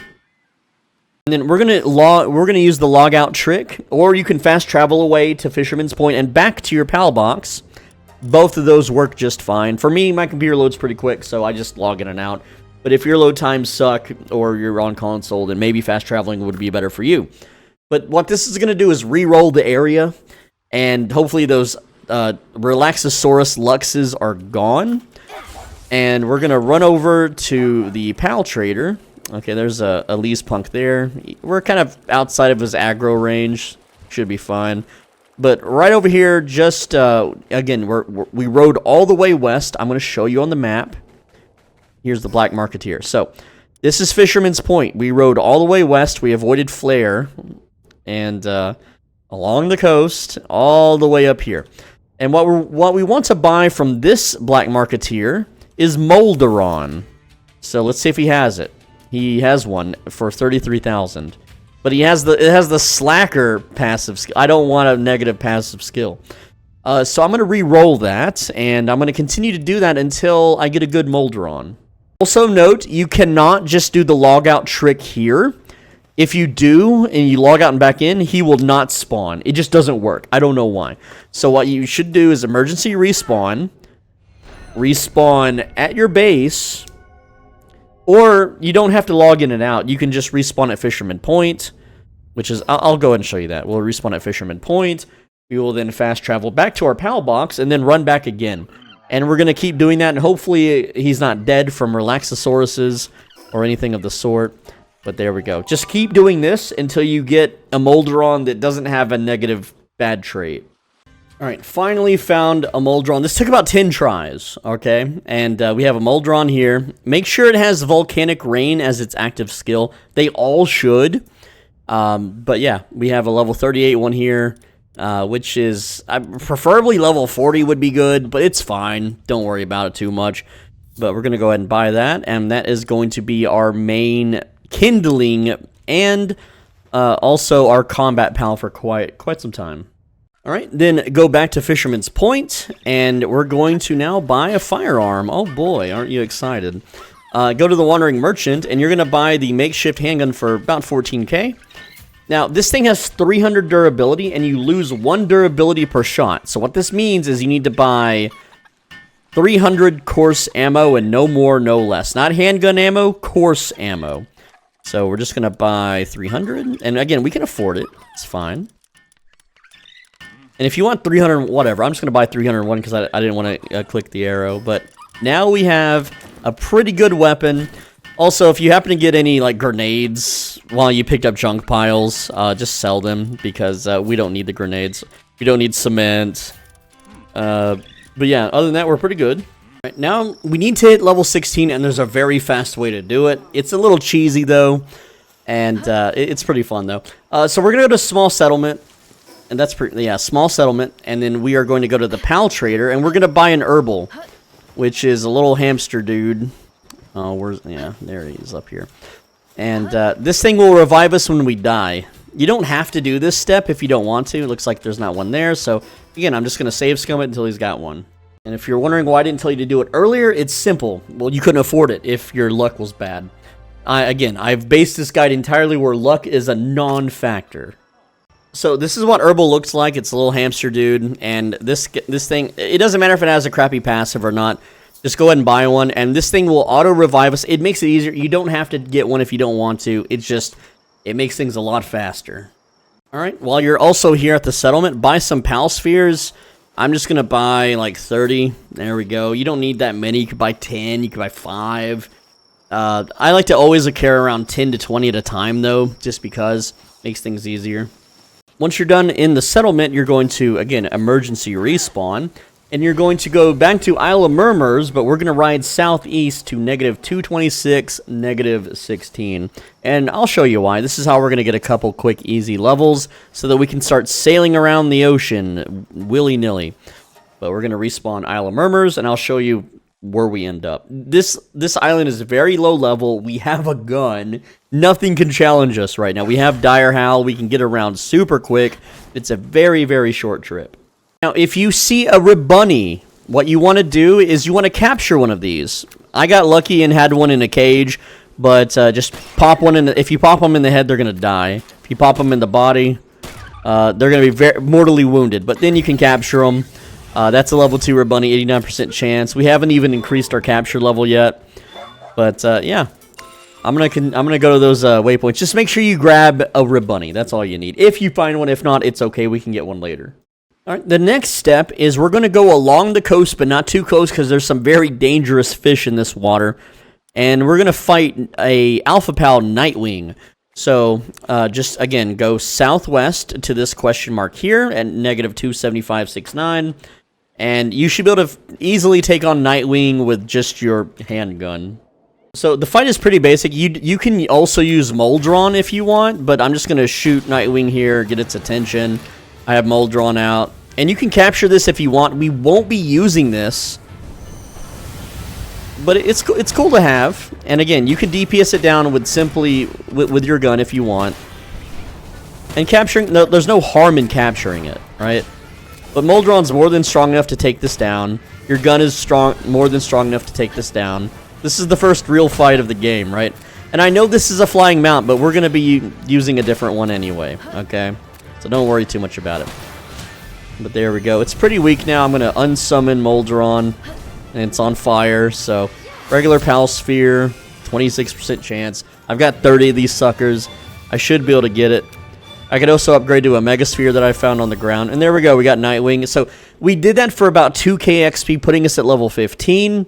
And also it gives us the token. It gives us a bunch of other stuff too. But what we want to do now is we want to unsummon our base as we do. There we go. And build one. And we're going to cross the water. And I'm going to put down a PAL box. I'm going to skip to when I have this built. Now for this, we're going to remove Moldron because we're not going to use him for combat. And we're going to have Herbal in our party. All right. And so we have a PAL box down, and now we're going to cross the river, but there is a very dangerous fish that will probably kill us along the way. Actually, it's right in front of me there. So this is a Scutless. These things will do a Hydro Water Jet, and it just one-shots you, and it's probably going to kill me right now, but what we just need to do, like, I'm just going to log in and out to despawn this, and then I'm going to swim across and build another PAL box on that side. Alright, so I made it across. Oh crap. Okay, it's fighting someone else. It's not fighting me, it's fighting these things. I didn't hear the music. But there's no hostile mobs. We can go ahead and, again, do the PAL box trick where we unsummon this. We're going to build it over here. The Doomuds, they're tame, they're safe, they're happy, whatever. But we're going to be re-rolling this section for Tokos, and we're going to farm them to get level 16. We're not going to farm too much, but I'll show you. It's pretty neat. So once we build that PAL box, we're going to log in and out, and that's going to re-roll the random mobs around us. And then we're going to go punch some birds and get full XP for them. And these things are like around level 30, so we're going to unequip the weapon. We're going to pop out Dire House so we can get around a little bit faster. And yeah, it's hungry. Do we have any berries? You want to keep your mounts fed. Yeah, eat some berries. There we go. We can farm more berries later. No big deal. But yeah, we are looking for Tokos. They are these little green birds that walk around. And you're just going to ride around and look for them. If you can't find any, we just, again, we're just going to reset the game here. And I'll skip to when I find some, so you can see what I'm talking about. Alright, so we have some Tokos, and we do not want them to see us. We do not want to sprint around them. We're going to get to their side, and then we're going to unsummon any mounts. We're going to dodge roll near them, and we're going to punch each one, okay? We're going to punch them. And they're going to explode. We have to stay in melee range, or they shoot us instead. So we're going to just punch them. We have now punched 3 out of 4. There we go. They're going to do this attack where they explode. We're going to let them explode. And look at my XP bar. Look at my XP. Isn't that cool? So, they all exploded. I'm almost level 16. They're all dead. I'm now revived from Herbal. Now, you'll notice Herbal, if I swap to him, he has a cooldown of 690 seconds. Put him back in his ball. Alright, we are going to unsummon our PAL box. We're going to, again, rebuild it. I'll skip this part. Once your PAL box is built, open it up, put Herbal in, take him back out. Now, Herbal has no cooldown on his revive. So, you know what that means. We can go find more Tokos to explode on us and level up. Now, if you don't have Herbal, if you skip that step, you still get XP when you're dead. So, all you gotta do is build a PAL box, go punch Tokos. They blow up. Even when you're dead, if they're blowing up after you're dead, you still get full XP for them as long as you punch them. Alright. And out of all the things in this video, this one would maybe get patched. But if it does, just go catch some pals, shoot some low-level pals, level up to 16. All you gotta do. I'm gonna go find more Tokos. Again, if you ride around the desert area and you don't find any, just log in and out. And this is gonna re-roll the random mobs that spawn in. And you should be able to find some. Sometimes you find a lot, sometimes you don't find so many. But just keep logging in and out, and you'll eventually find them. It doesn't take too long. They're not too hard. Oh, I didn't want to summon Herbal, what the heck? Alright. Oh crap, Okay, log out. It's gonna kill me. Not want to lose Dire Howl early, because if your Dire Howl dies, you have to wait 10 minutes for it to revive, and it's a pain in the butt. You might as well just go buy another one and ride that one instead, right? But, yeah. Let's see. Tokos. They spawned right here last time. Now it's Muds, so we're safe. Oh, man. Normally you have a little bit of a leeway before they get hostile, but I guess because I summoned Dire Howl, it took away the invincibility window that you kind of get. But yeah, also Megaspheres are on the ground. Just pick them up when you see them. You don't need them, but it's just nice to have. But there we go. We got 4 more Tokos. And again, we want to make sure that we punch them all. Also, there's 2 more approaching from that angle, so we can maybe get all of them, right? So we'll go and punch. Let's punch them all. And if you want, you could try to escape. Like, you don't have to let them kill you. You could try to, you know, dodge roll away. That way you don't waste Herbal. I just wanted to show off what Herbal does. And there we go. We're now level 16.5. And yes, you could continue to stay here and farm. They give gunpowder and Toko feathers. There we go. Let's get these 2.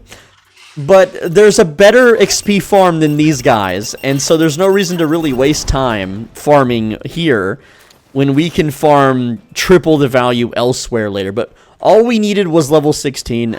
But hey, you know, there's some Tokos in front of me. I'm going to go ahead and grab them too.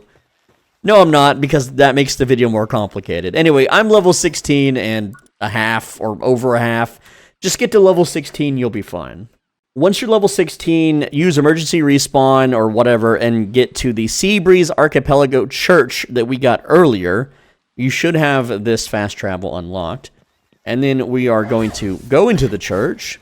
And because we have those life monk effigies that we picked up earlier, we can feed them to this statue of power and increase our capture power. Pretty cool, huh? So we're going to go up to the statue, put enhance player stats, and then we're going to enhance our capture power by +2. This only really gives us about 3% increase, but hey, 3%'s nice. Also, if you have the swim speed one or the flight one that you picked up, you can. It's not a big deal. It's not important. It's not part of the video. But hey, if you picked them up, you picked them up, okay? Anyway, from here, we're going to now go west and then north, and I'll show you what that looks like. All right, you're going to go to -109, -467. So this is the church. We went west, and then we crossed over north, and we're at this fast travel point right here, Sealed Realm of the Ardent. So go ahead and grab that. And then what we're going to do is we're going to go into this body of water, and we're going to capture a serpent. And yeah, they should be around daytime, nighttime, whatever. They're just I'm gonna kind of pal around here. Oh, there's some actually. I don't have to stop the recording. But yeah, these guys are actually pretty tough, even though we're level 16, they're level 15. Whatever. There's 3 of them, and they're water types, right? So, we don't really have anything that can really fight them too well, but you can use Catris, Wispball. I wouldn't use Mamorus too much, but I recommend just shoot and kill 2 of them. We need to kill them anyway for their PAL aquatic fluids, but you need to capture the last one. You can use regular PAL spheres. You can use Megaspheres if you found any, or even Ultras if you want. But just capture a serpent. That's our job right now. And again, you're strong enough to gun them down. Like, you deal pretty good gun damage. However, they deal a lot of damage to us, and we don't have shields or armor or anything yet. But you do need to murder these things and get their PAL fluids. Alright. And there we go. Just get a little reload there. And just don't let them shoot at you. Just, you know, take cover, dodge roll, play it like Dark Souls if you have to. We're after PAL aquatic fluids. We're going to need a total of 5 of these Oh, there's a Dire Howl just running around, the rampaging one. Weird that he's not aggroing me. What the hell is he doing? Is he fighting? He's fighting something else. Okay, cool. I was like, what is that noise? But yeah, just keep killing serpents so you have 5 aquatic PAL fluids. I have 6, so I'm good to go. Next up, you're going to learn and craft a serpent saddle. So level 16, there it is, serpent saddle. We need 5 leather, 5 PAL fluid, 10 Paldium fragments. I'm back here at this base, you know, near the Black Marketeer up north near the Eastern Wild Islands. You can either rebuild this. I just came back. I don't have a PAL base here, but you can still, you know, start production and use Catris and yourself to kind of speed up the process. There we go.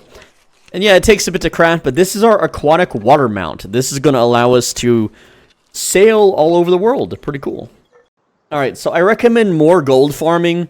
You want to farm back up to 250,000. I'm at 232,000 due to crappy luck with junk piles and chests. You know, base is right here. I'm actually going to deconstruct this base so I can take it with me.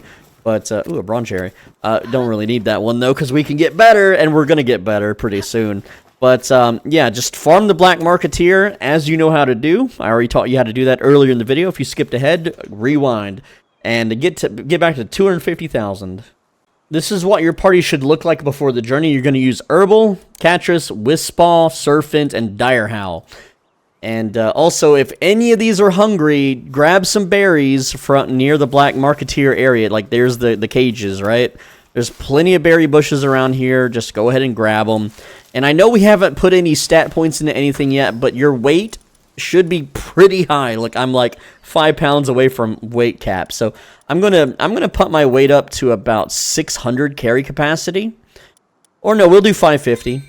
And then I want stamina to be at 200. And there we go. It's 200 stamina, weight of 550. That's level 16 for you. So just copy those stats. You'll be absolutely fine. You can always respec them later when gear makes up for these lack ofs. But make sure you grab some extra berry bushes just hanging around. You don't need too many, but you do want to keep Serpent fed as well. And I didn't even check my Serpent stats. Oh, I got Healing Coach and Stronghold Strategist. That's neat. So that's a pretty good one. Just make sure you don't get one that's like super hungry, because they make traveling a pain in the ass. Alright, so you're going to then respawn back at Eastern Wild Islands, and we're going to sail the open seas northwest a bit, and we're going to go to 356, 347. Now, once we hit land, you can see there's the area that we're trying to get to. Once we hit land, we are then... Oh, yeah, I'm just going to fall and take a lot of damage there. That's fine, whatever. And, yeah, we're okay. Make sure we have plenty of stamina. Yeah, we can survive this fall, too. It's fine. Just a couple broken ankles. It's okay. We summon Serpent. We have the saddle. We can now ride Serpent. And look at that. Serpent is great because there's no stamina bar. Whereas with Chillet, there is. But we're going to ride into this desert area, and then we're going to ride to a town, and this town is going to give us a lot more good pals, and a fast travel, and merchants, all the good stuff that we want. And yeah, I'll meet you there. So this is what the path looks like. We spawned here at Eastern Wild Island, and we just went northwest, and yeah, I skipped, I'm not grabbing these fast travels because they're up in a hill, they're kind of annoying to get to, and we don't really need them. But we rode up here to Dune Shelter. And Dune Shelter's got lots of good stuff, so let me show you around. From the Wandering Merchant in green, you can buy the cold-resistant pelt armor, and you can put it on at nighttime when you're in the desert, so you don't freeze. And it's the same armor as what we have, so you just swap them whenever you're hot or cold. It's kind of annoying to do for now, but it's necessary. Next up, inside the town, and again, this is the town. We got the two merchants, not to hold them up. But there's a pal merchant, and we're going to buy a dig toys from them. So, unfortunately, no dig toys here, but you know the trick. Just return to town, or return to title, and log back in. Or you can fast travel away and back, whatever works for you, until they have a dig toys. Now, for this pal, the level doesn't matter. Just make sure it doesn't have any negative passive skills. This one has a pretty good one, Ferocious. Not that we need it. We are purely using this thing to mine and nothing else.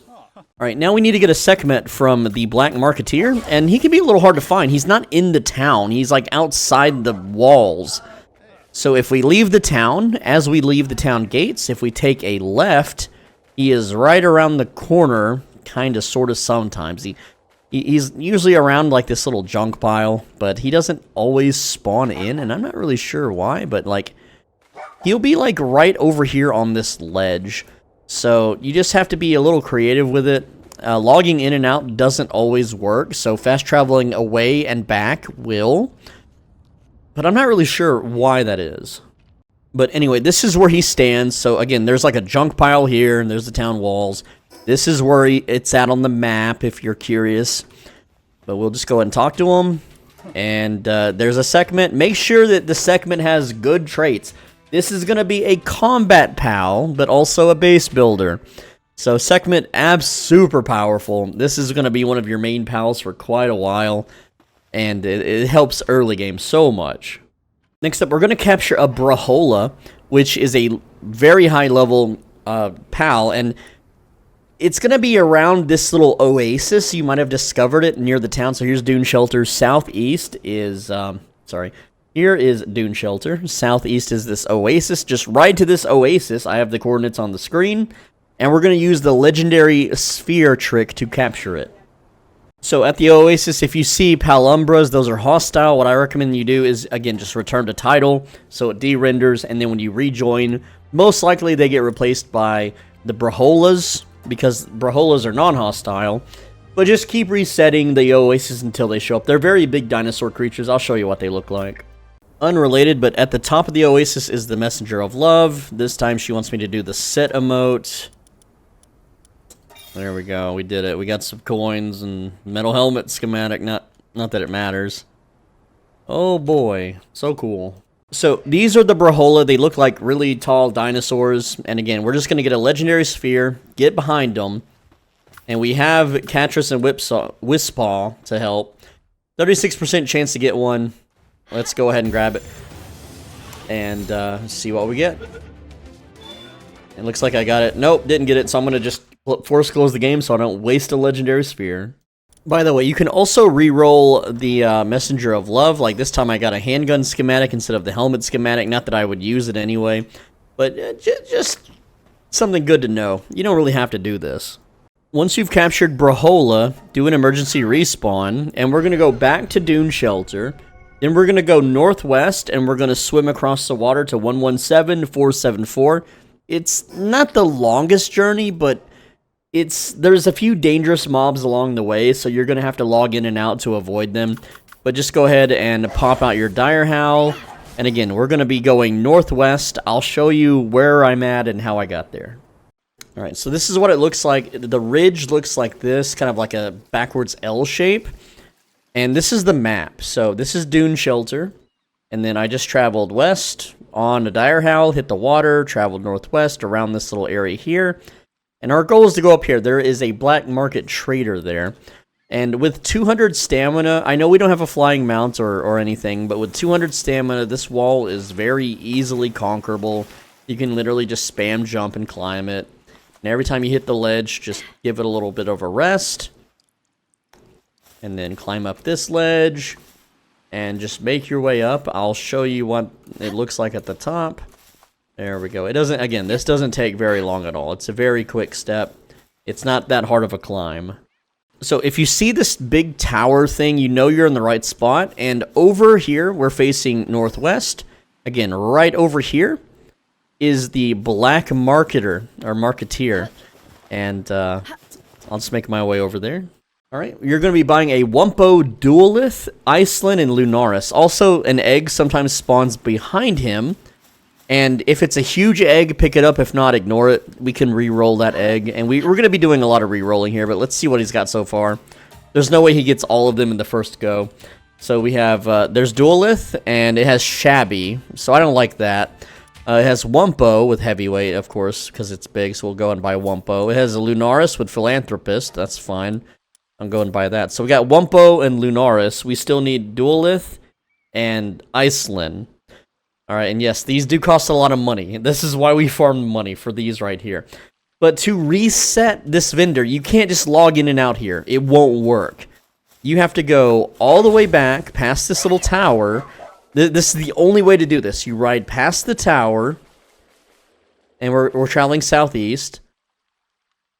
And then you need to jump down the first ledge, or the closest ledge from the top here. So, like this one. So, we're going to drop down to this ledge onto the tip, just like this. And now we're going to return to title, and then we're going to go back. And then that's going to reset the vendor. Because if you log out any other spot up top, he will not spawn. I've tried so hard. There is no other easier way to do it than this. It is, I know it's time consuming. I know it's kind of a pain in the butt, but it's super worth it. And then all you got to do is climb back up here to the top. And we're going to grab our Dire Howl and ride back. And you can see him. He should fade in just like he did there. And if you see them fade in, you know it worked. Let's see what kind of egg we got this time. It looks like a worse egg, because it was frozen egg, and now it's damp egg. Ew, gross. No one wants a damp egg. Or maybe you do. Alright, there's, dang. You know what? I actually forgot what we bought. I needed Iceland and Duelith, right? Okay, yeah. So there's Iceland. Go and buy her. I think that's, that's a female. And now we just need Duelith. Once you're done, you're going to then respawn at Seabreeze Archipelago Castaway Beach. You're going to be swimming east using your Serpent. And we're going to go get a Grizzbolt and an, I don't know how to pronounce this one, Elphedron, which is going to be our flying mount. But you see this shielded kind of mountainous region over there? That's where we're going. So just get your Serpent out and go swim over to it. And we're going to use the legendary PAL Sphere trick to get the Grizzbolt. And other than that, we're going to also get an Elphedron if we can find one. If not, we can come back a little bit later, but we do want one for flight. So the Grizzbolt is easy to find because there's a map marker for it. It's literally right here. Just run towards the map marker. You do have to go through like a cave or two. And this area can have a few dangers, but all you have to do is log in and out. It'll recycle the mobs. And you can also ride with Dire Howl around. You can see I've got peaceful mobs here. No threats whatsoever. But yeah, just pull out your Dire Howl and then ride to the Grizzbolt. So Grizzbolt, pretty easy. 50% chance with a back attack. Remember to go to Return to Title first so you have a save. And then use your Legendary Sphere. And if it doesn't capture it, just Alt F4 and try again. If you want to be extra careful, you can use an Ultra Sphere instead. It's also a lightning type, so, these aren't too hard to kill, but we don't really have any powerhouses with us. But you can weaken him if you want. He's only level 30. It's not a hard fight. You can get your Sekhmet, and Sekhmet is strong against Grizzbolt. So Sekhmet will just... Sometimes Sekhmet one-shots him, so it's a little careful. But you can weaken him and capture him that way. It's whatever you want to do. Now, this is what Elphedron looks like. It's a level 21 dragon type. You can fight this with any of your party members if you want. I'm just going to shoot it. You can see here. Hold on, let me pull out a gun. You can see here we do about 100 damage to it, so I can weaken it and Dark Souls it down. Like, just make sure to dodge its attacks. It's not a hard fight. It's pretty simple, but there you go.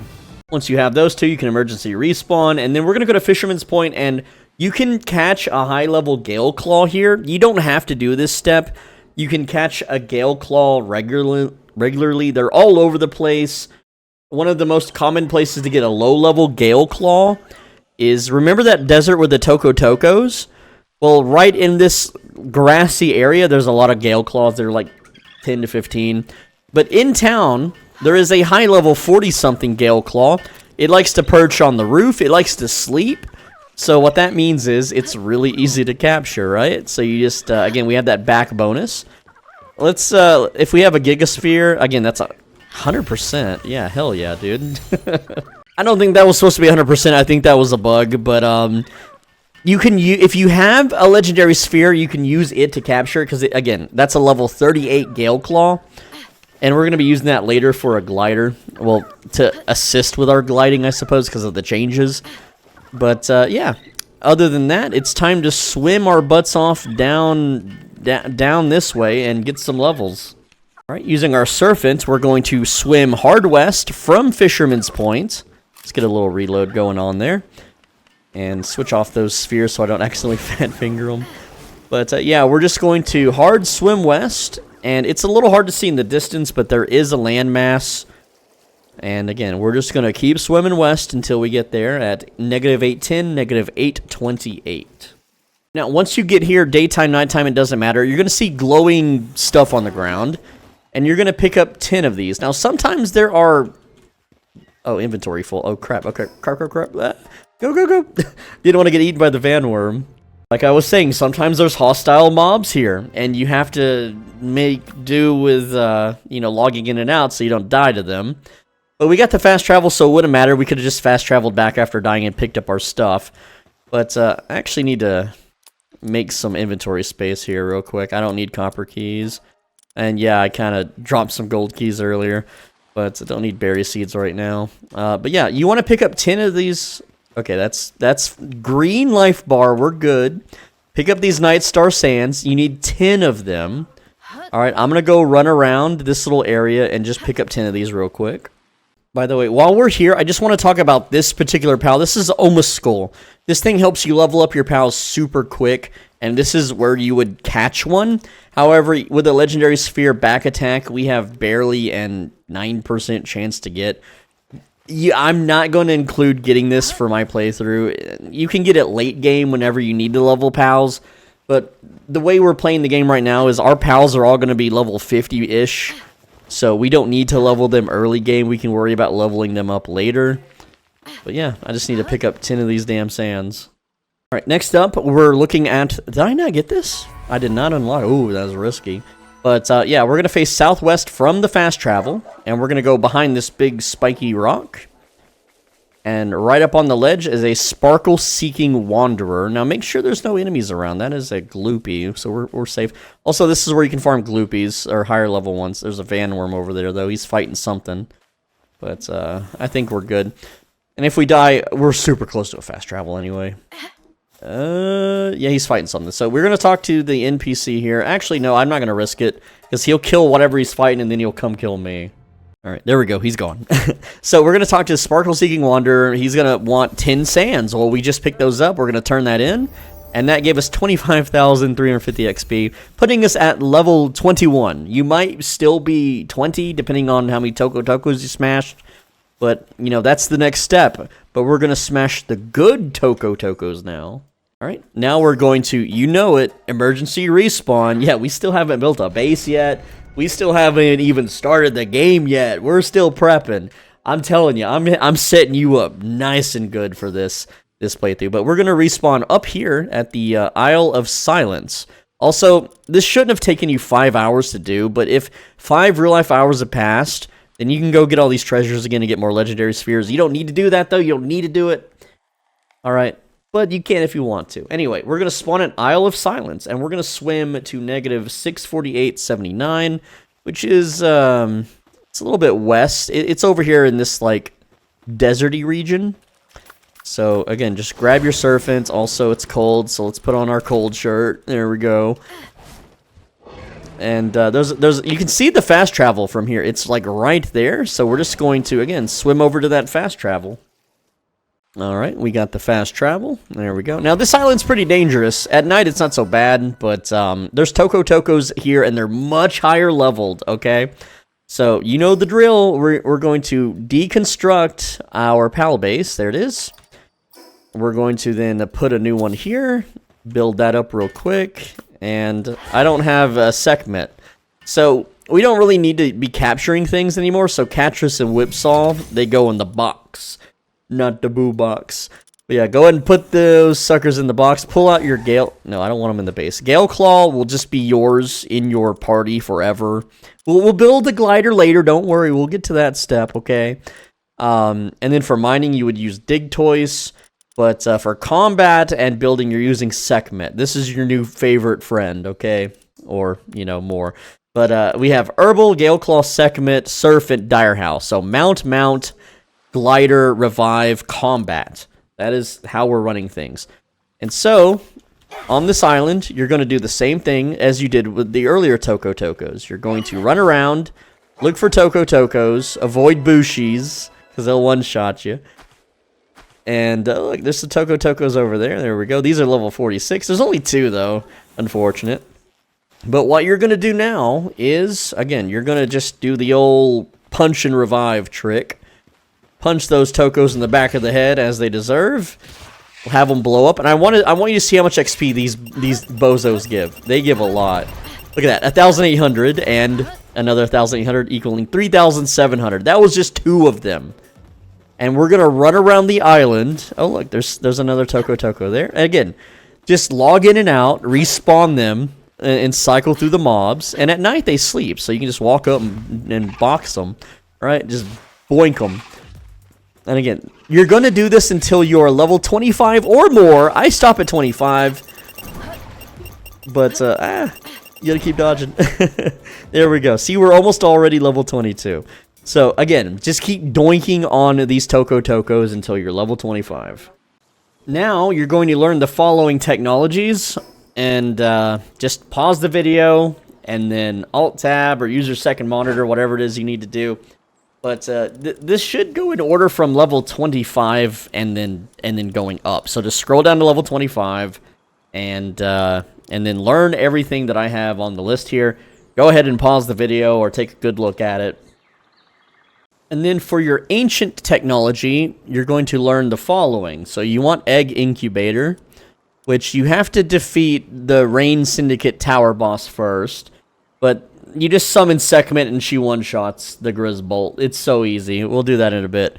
Grappling Gun, of course. Pal Essence Condenser, absolute must-have. And Ring of Mercy makes...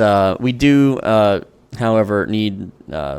ancient technology points, which we will get whenever we actually start playing the game. But just remember, grab Ring of Mercy ASAP. It makes capturing pals super easy. You shoot them with your makeshift handgun. They're at 1 HP, and then you just capture them willy-nilly. Once you learn those technologies, it's time to do some base prep. We're going to catch a Rabunny. You're going to spawn in at Windswept Island Flying Fish Coast during the daytime. And you're going to ride around and look for a Rabunny to catch. You should have pal spheres by now or whatever, just from picking up crap off the ground.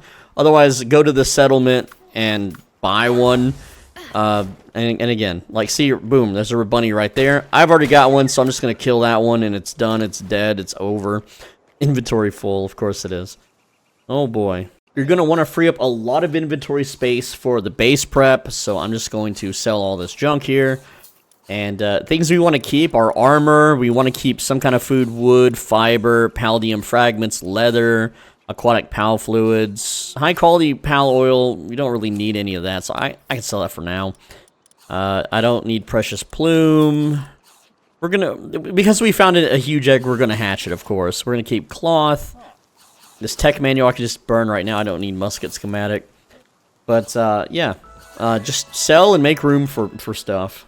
Now, the second step is we want to get a Wixen. However, we need to have a certain type of Wixen. So we're going to look at our Catris and look at the gender. So our Catris is male, so we need a female Wixen, preferably. And to get a Wixen, we are just going to go to Fisherman's Point and then ride around and look for one and capture it. And if you find a Wixen with the wrong gender, like this one's male, you can just, again, return to title and re-roll it. And you can just fight these with your gun. You don't have to do anything special with pals. Just make sure you dodge roll their spells. Their spells do home in. They're pretty annoying to dodge, but a Mega Sphere was able to capture one no problem. And if you're wondering, I found the Wixen here. There's almost always a couple that spawn like in this little area. This is Fisherman's... Hold on, there's text in the way. This is Fisherman's Point. You go northeast to this little purple area, and there's Wixen all around. So we're going to go beat the first tower now so we can go get Ring of Mercy and some other stuff. But here is the Grassy Behemoth Hills fast travel. You just go northwest right up here to the Rain Syndicate Tower. Super simple. So here's how to beat the first tower. Summon Sekhmet. Go inside the tower. And then that's it. Shoot Grizzbolt once. And skip. And, you know, Sekhmet jumps him. And look at that. He's just dead. Boom, done. Beat it in a second. 1 second boss fight. Once you beat the first tower, then you can learn Egg Incubator. Very cool. And of course, Ring of Mercy. Next up, we're going to get a fast travel for ores. So you know the drill. We emergency respawn. And we're going to be swimming for quite a little bit here. But let me show you where we're going to spawn in at. And that is a familiar spot, which is... Zoom out. So up here is the, you know, where we farmed all those chests. But when we went south of the island, this is the beach where we fought Nightwing. So we're going to spawn right on this beach here. And we're going to be swimming quite a bit to get to a nice hill where there's a lot of ores so we can start smelting. Now, for this expedition, you do want to have Herbal in your party. We don't need the Wisp Ball or the Catris. And we don't have a glider yet, and that's fine. But yeah, you just want to make sure that you have Serpent because we're going to be swimming, Dire Howl for ground mobility, Segment if you need to fight anything. And again, we'll craft a glider later, but just not at the moment. I realized that I pulled Elphedron instead of Serpent, so that's my bad. Uh-oh, it's cold. Swap armor. Get Serpent out, and I'm going to show you the destination. It's like over here. I'll show you the path once I get there. So the goal is this tower, which is going to unlock a fast travel right here. So this is where we spawned in at. We made a base for safety. We can dismantle that now, whatever. Or to switch pals. But we swam all the way around right here. And I know that we don't have a flying mount yet, but we will climb up this hill. It is a bit of an annoying one, but you can go around to the side and climb up there too. And I swear there used to be an air jump here. I swear there was. Also, if you didn't get a Gale Claw yet, they are all around here too. You can see there they are sleeping. And yeah, they're only level 17 though, so whatever. But if you need some chicken and some leather, here they are, right? Just go ahead and kill them all if you want. But we need to get to the top of this little tower here. There is an air jump. It's around here. Where is it? There it is. Yeah, air jump to the top here. And this will also reveal the area. So we're going to go ahead and just reveal the area there. Hold space to skip. And if you need to get down safely, well, you just jump on Dire Howl. And my ride button, it keeps being overridden by the use button. There we go. Yeah, just jump on Dire Howl, and then you can just jump off. And this area, the reason we unlocked this is all of these ores. There's so many ores that you can mine here. It's really good. You can even make a base here if you want, but there's a reason we're not going to make a base here yet. Also, there's a Catras here. You don't have to buy one. But again, these are level 27. It's just better to buy it early so you can have it early for all the capturing exploits that we did. But yeah, very, very good mining spot. But we also need this fast travel to get to the second tower boss. Alright, we're going to be fighting the second tower boss, and for this fight, you are going to swap out Sekhmet, and you're going to swap in Moldron. You're also going to swap out Serpent, and you're going to swap in Duelith. Alright, you won't really need Duelith, but just in case something weird happens to Moldron, you have a backup, that's all.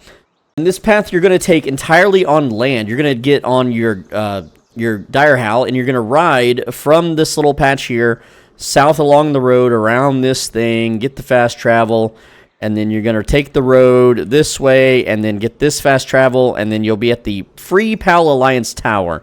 And because we unlocked this fast travel, it revealed this whole chunk of the map, so you should be able to see exactly where you're going. So again, 1, 2 fast travels to collect. And for this fight, you'll be using Moldron because he's a fire type, and we're fighting a grass type. So, fire burns grass, everybody.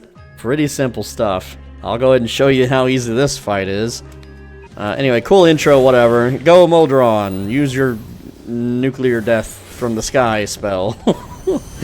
And, yeah, so you can see that she's just going to take massive, massive damage here.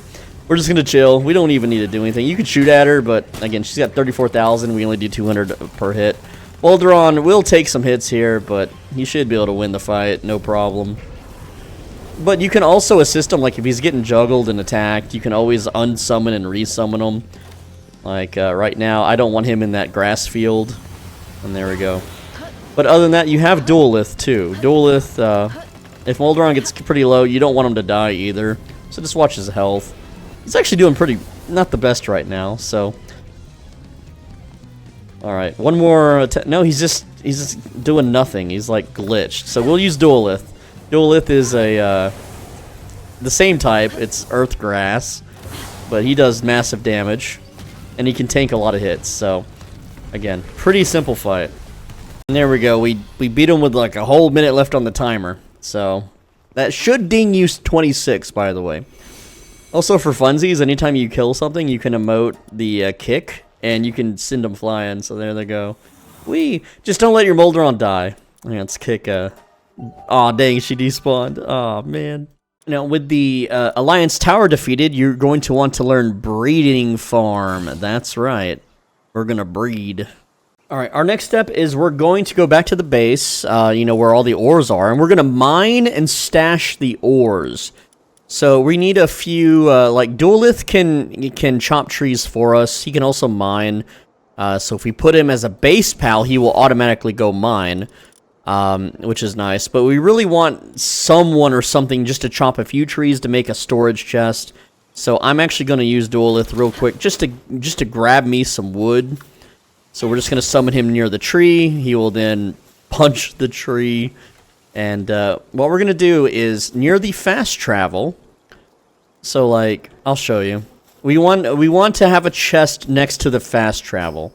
So if I fast travel to Crescent Moon Watchtower, we want to have a chest that's super close, or as close as we can get, right? And so if we go to storage and put a chest down, you just put one right there, and then... Don't I have a segment for this? I don't have her in the party. But yeah, we just want a storage chest right next to the fast travel. Because we're going to put our ores in it and then use it to transfer between bases. So the best way to mine is we're going to have Digtoise in our party. And we're going to summon him as close as we can to the ore. And then we're going to use his Drill Crusher ability. And he will just grind the stone to immediate dust. And then we'll cancel it, and then we'll just pick up everything. And you'll see I'm already overweight, right? So we're going to unsummon Digtoise, go to the next node, summon him as close as possible, and then have him use Drill Crusher once again. There we go.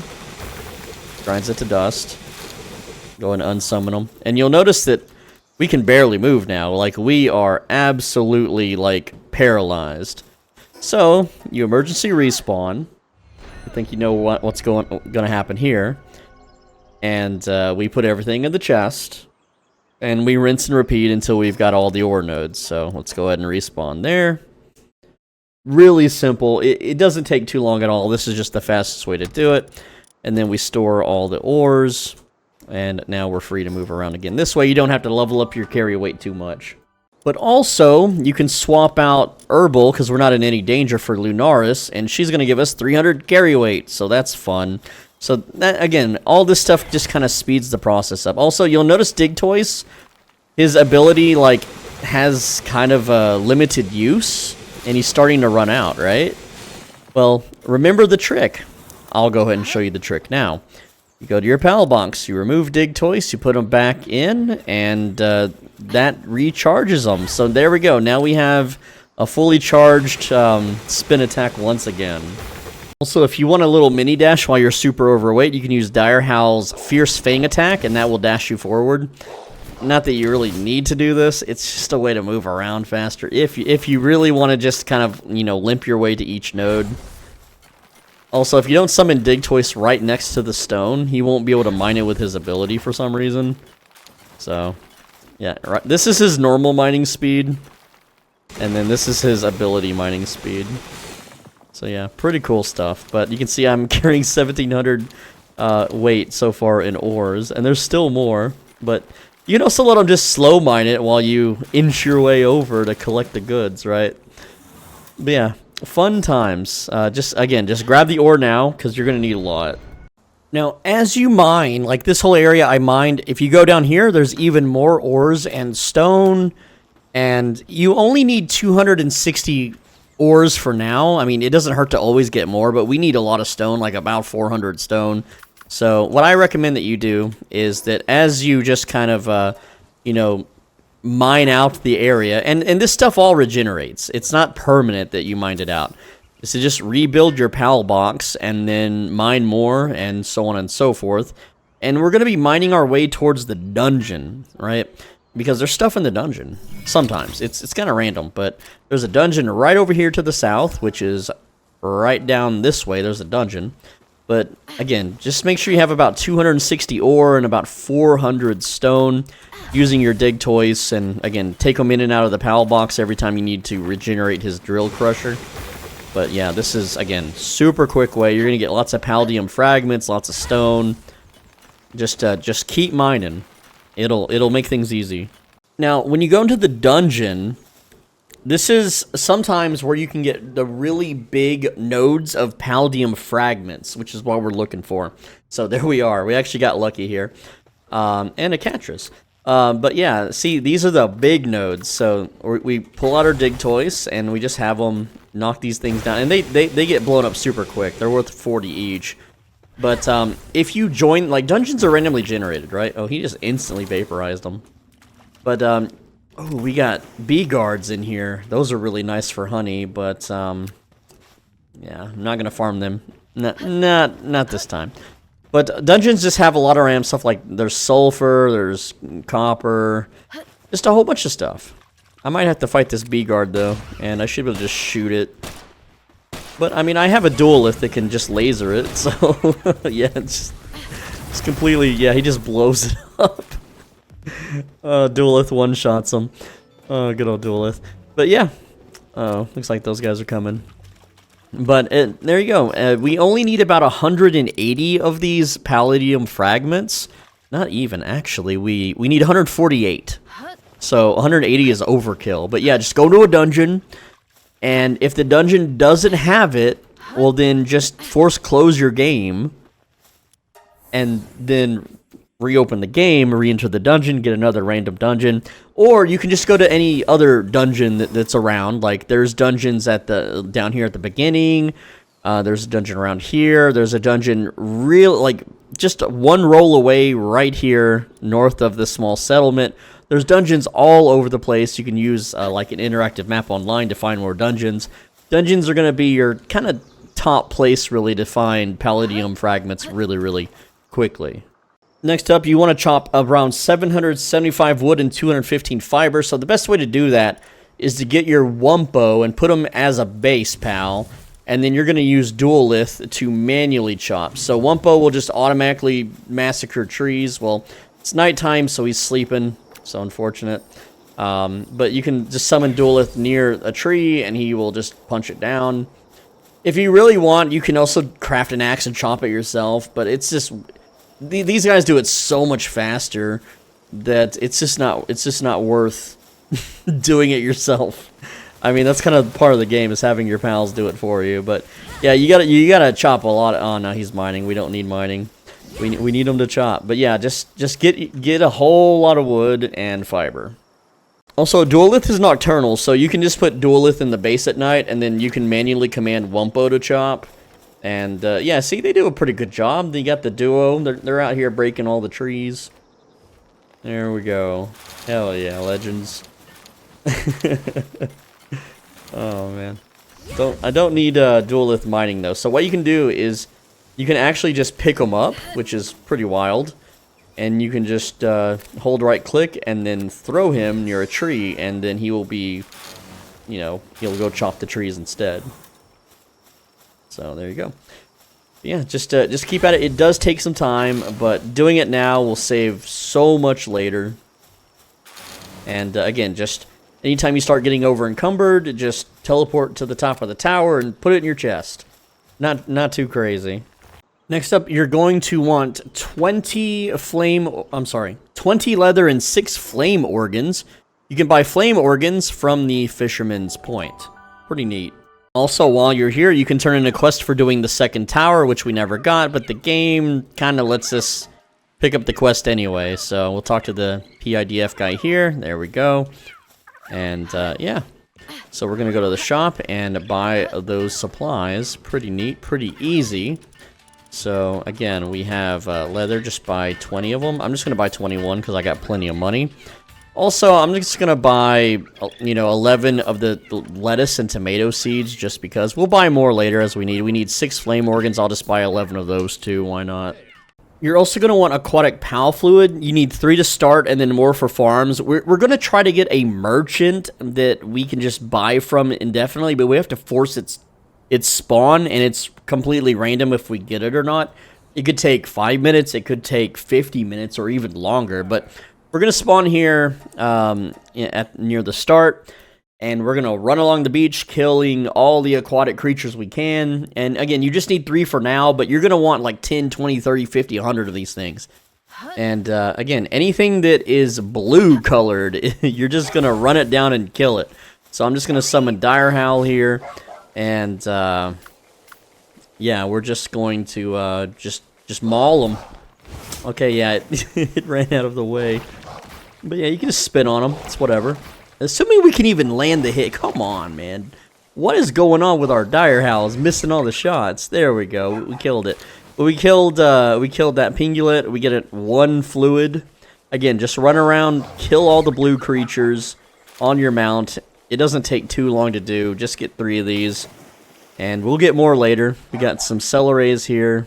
Go ahead and just run them down too. There we go. They make such sad sounds when they die. But yeah, it's not hard to farm these. It's just kind of annoying.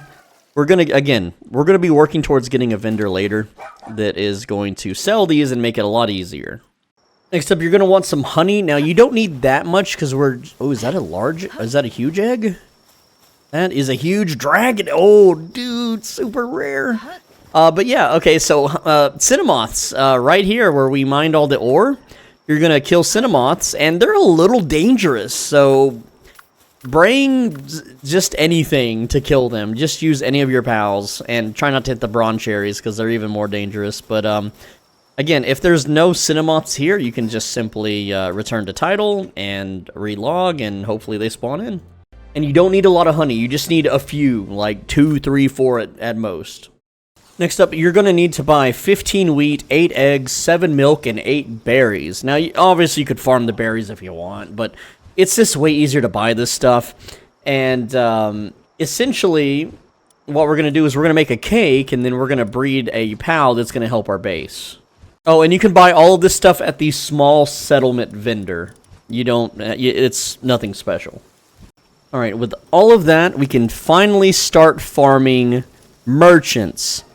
And so here's how we're going to do that. We're going to go ahead and do an emergency respawn at the Hill of Beginnings. That's right. We are going to make a base at the very start of the game because we can force spawn a merchant or a raid, which we're not going to do the raids. There's no point right now. But right here at the Hill of Beginnings, this is where we are going to start. We're going to be leveling and building out a base with all of the materials that we farmed. And while we do that, as we level the base, it will spawn rarer and rarer merchants, but we just want some basic merchants so we can have easy access to things like PAL, aquatic fluids, meats, food items, and later ammo and other things. But we're going to be building a base basically right here at 231 to 486, right in this little cozy area, specifically there. And since we farmed everything, we can easily transfer from one base to another. All we got to do is just grab everything from one chest, put it into another. So, again, we're going to be making our PAL box right here in this little area here, in this nice little tanned area there. All right. And I think Lunaris can help build that. Yeah, there we go. Cool. But we do want to get Sekhmet out in our party ASAP so that we can build faster. We also want a Rabunny in the base to help build, because Rabunny gives +1 to all handiwork throughout the whole base, and it massively speeds things up. It turns our Sekhmet into a level 7 handiwork. Now, you'll notice because there hasn't been a base here that the HP on this box slowly ticks down. You see it's losing HP as I aim at it. That's because, again, if you build a building around an area without a base, the buildings will degrade, and that's what that is. But 4,000, in your box, you got plenty of time. So, again, we're just going to yoink everything out of here. And this is a full inventory. Make sure you have enough inventory slots. Obviously, we're 9,000 pounds now. But that's... Oh, I forgot to deconstruct the box. Oops. Oh, well, it's fine. Whatever. We over-farmed on wood, so we should be all right. But we can now respawn at our base and then put a chest down and then put everything back in the chest. And then we could just build everything out of the chest. So, again, we're going to move pretty damn slow here. But as soon as we can get this just spaced just far enough away, and then Sekhmet will just insta-build that. We can then put all of our crap that we need in the box. We're going to be holding... This food is going to start deteriorating. So we've got to cook it into a cake pretty quick, but we need to make the wheat into flour. So we'll work on that as well. But essentially what we need to do is we need to get ingots ASAP, immediately. So we're going to get a primitive furnace out and build that just immediately. There we go. Have it built up. And look at them go. And then we're also going to need Molderon for the furnace work. There we go. We're going to grab those ores, all of them. And then we're going to just build all of them. Start production. And we're going to put Molderon on that. There we go. And I'll give you a full list of stuff to build, but right now, it's pretty simple. We're building a mill. We're going to need wooden boards, but in order to build wooden boards, we have to build the high-quality workbench, but to build the high-quality workbench, we're going to need nails, which we need ingots for, and ingots. So, nails are pretty easy to make. We can go ahead and yoink some of the ingots now, and Molderon's very fast at cooking this, so don't worry too much about that. But we can go and slap down a primitive workbench here, and we'll tear this down later. But we'll go ahead and manually build it, and Ribbunny will help too. Why not? There we go. So now we're gonna get again what 10 nails. Again, we can do that ourselves while Molderon smelts. And once we level up the base, we can have more helpers doing all this stuff at once. But we just want to mill that flour into wheat and then cook it into a cake before everything spoils. Once we have a cake, we'll make a breeding ground. We'll put our pals in, because that's going to take a while for them to make babies, okay? But once they make their baby, we're going to have even better smelting. It's that simple. So, pretty simple. We used the ingots to build the high-quality workbench, to build the nails, to build the wooden boards, to build the crusher, or the mill. And, yeah, we need to use this to make 5 flour. And to do that, we need a water-based PAL.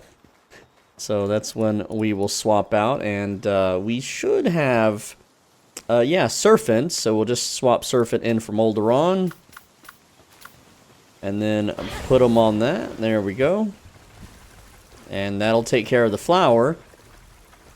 And then we can also build the cooking pot if we want to get more ingots and wooden boards, which would speed things up. So we can grab some ingots there, and then make some more wooden boards.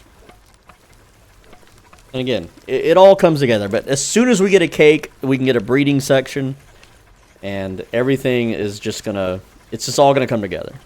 Now, unfortunately, I wasn't fast enough. Our berries, milk, and eggs have expired, so I'm just gonna go buy more. Now, cakes take a long time to cook, so just let Molderon breathe fire into it, and then we need to build the breeding farm, which we need wooden boards for. So just try to work towards that as quick as possible. We'll get some more nails here, and yeah, Ribbunny should be over here to help in just a bit. Now, for doing all that, we can then level up the base. We have the wooden chest, primitive workbench, deploy a PAL. That gives us 1 extra PAL to work with, which we will put segment out with Ribbunny to build the breeding pen here. There we go. And this normally would take 2 minutes and 30 seconds, but now with her out, it's going to take 10 seconds. So, very fast worker. She is so bored building, too. And there we go. But we need to level up the base some more so we can have room for the pals to actually breed. So if you look here, we need to make a campfire, a bed, and a repair bench. All of the stuff that we have, you know, items for. So we can go ahead and just build a bed. Oh, is it a shoddy bed? I think it's a shoddy bed, but that's fine. Yeah, shoddy bed. So to build a shoddy bed, you actually have to build it on foundation and have a roof.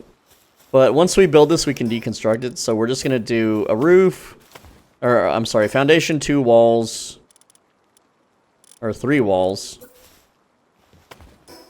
a roof, and then we can build the bed, and then they'll run over and build that. And again, we just need to get the pals out as quick as possible here. Repair bench, campfire. So we'll build... Again, we're going to deconstruct a lot of these. Campfire, repair bench.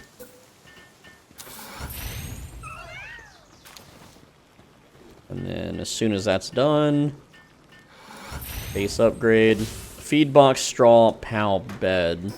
So we were already doing the straw pal bed here. And then we needed the feed bag, I believe, right? Yeah, feed box, whatever. Alright, that's the next level. Deploy 2 more pals. We're going to deploy our Wixen and our Catress. And what we have to do is we have to grab them and then force them to stay in the breeding pen. So we grab them and then we throw them, and then they will be assigned to the breeding farm. Because we want them to have a baby so that we can burn stuff even faster. And the cake is now done, so we grab the cake just in time, and we're going to open this box and put 1 cake in. And then, after a long time, they're going to lay an egg, which we will need an egg. Where is it at, pal? Yeah, it's under here. We need an egg incubator, so we just need cloth, which we just get wool from. And we'll go ahead and build that now. Just pump out all the cloth. And then, looks like we need to reassign the Sekhmet. So we'll pull Sekhmet into the party so we can manually have her build everything and just put her on cloth. There you go. Weave it. Super quick. Alright, awesome. Now, we also want a monitoring stand, so, you know, it's funny to be a little creepy and put it next to the breeding pen. But, we want to make sure that they don't leave the pen to go do other labor. So, we're going to do set work preferences, and we want, we just want them breeding. So, to do that, we're just going to turn all of their working off. That way they don't do anything else. They don't even fight. You can also go to fixed assignment management and then put both of them into the breeding farm there. So with an egg incubator, eggs can take a long time to hatch on default settings. I'll show you. We have a legendary egg here. 40 real life minutes. That is wild. All right. And I know a lot of people hate that. But if you change the setting on the server to 0, it instantly hatches. So if you don't want to wait 40 minutes, I totally understand. And yes, you can change settings. If you click the server and then click change world settings, go to custom settings, you can turn it down to 0. So right here it's under, like, it's like in the second section, it's called time in hours to incubate massive egg. Note, other eggs also require time to incubate. You just move that to 0, hit OK, confirm it. And then when you join the world, whenever you put an egg in an incubator, boom, you get your new pal immediately, right? I know a lot of people, like, a lot of servers just have it at 0 because it's a huge time sink. You would build multiple egg incubators if you have multiple eggs. You can see now at 0, we put it in, and then it's instantly complete. And let's see what we got. We got a blaze mutt, okay? I mean, that's pretty good, right? Pretty lucky. But we're not going to be using him for the video, okay? So don't worry about it. But, again, I totally understand if you don't want to have to wait forever to, again, have the babies made. Now, with all the materials that we gathered, we should be able to get the base to level 12.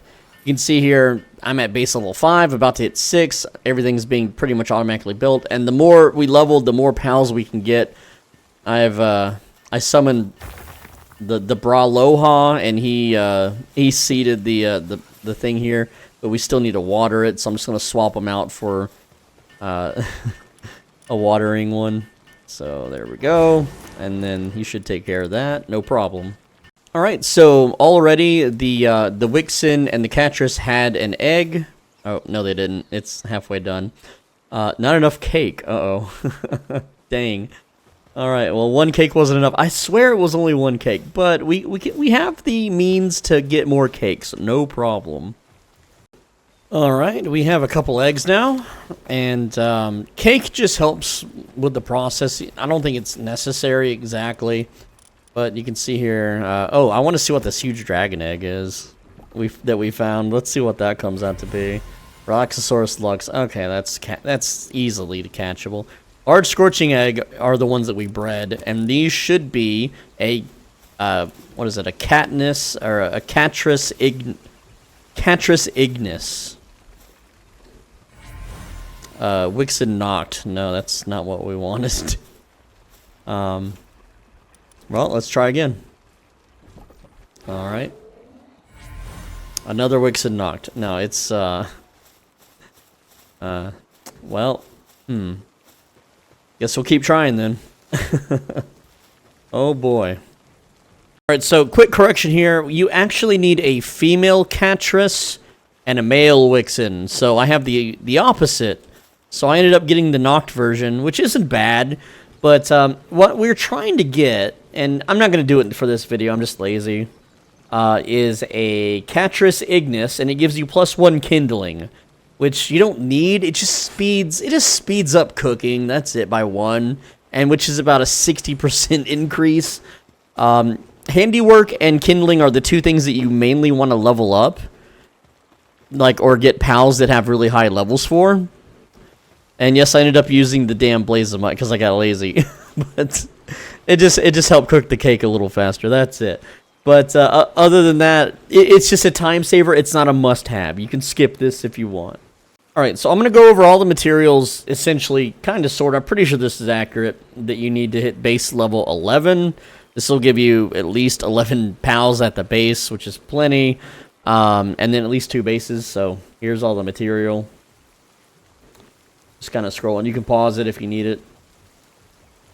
And then this is the material, like this is the extra stuff you have to craft, like cement and wooden boards. And then Elfidrian saddle. Don't forget to craft that. And then this is everything that you need to level up, that you have to do for the base, which is pretty self-explanatory. I mean, I don't know why I'm putting this in the video, just for posterity's sake, in case there's a patch or things get changed, or if someone has a mod that alters this. Alright. And level 12 is sphere assembly line and power generator, but those require level 27, I think 28.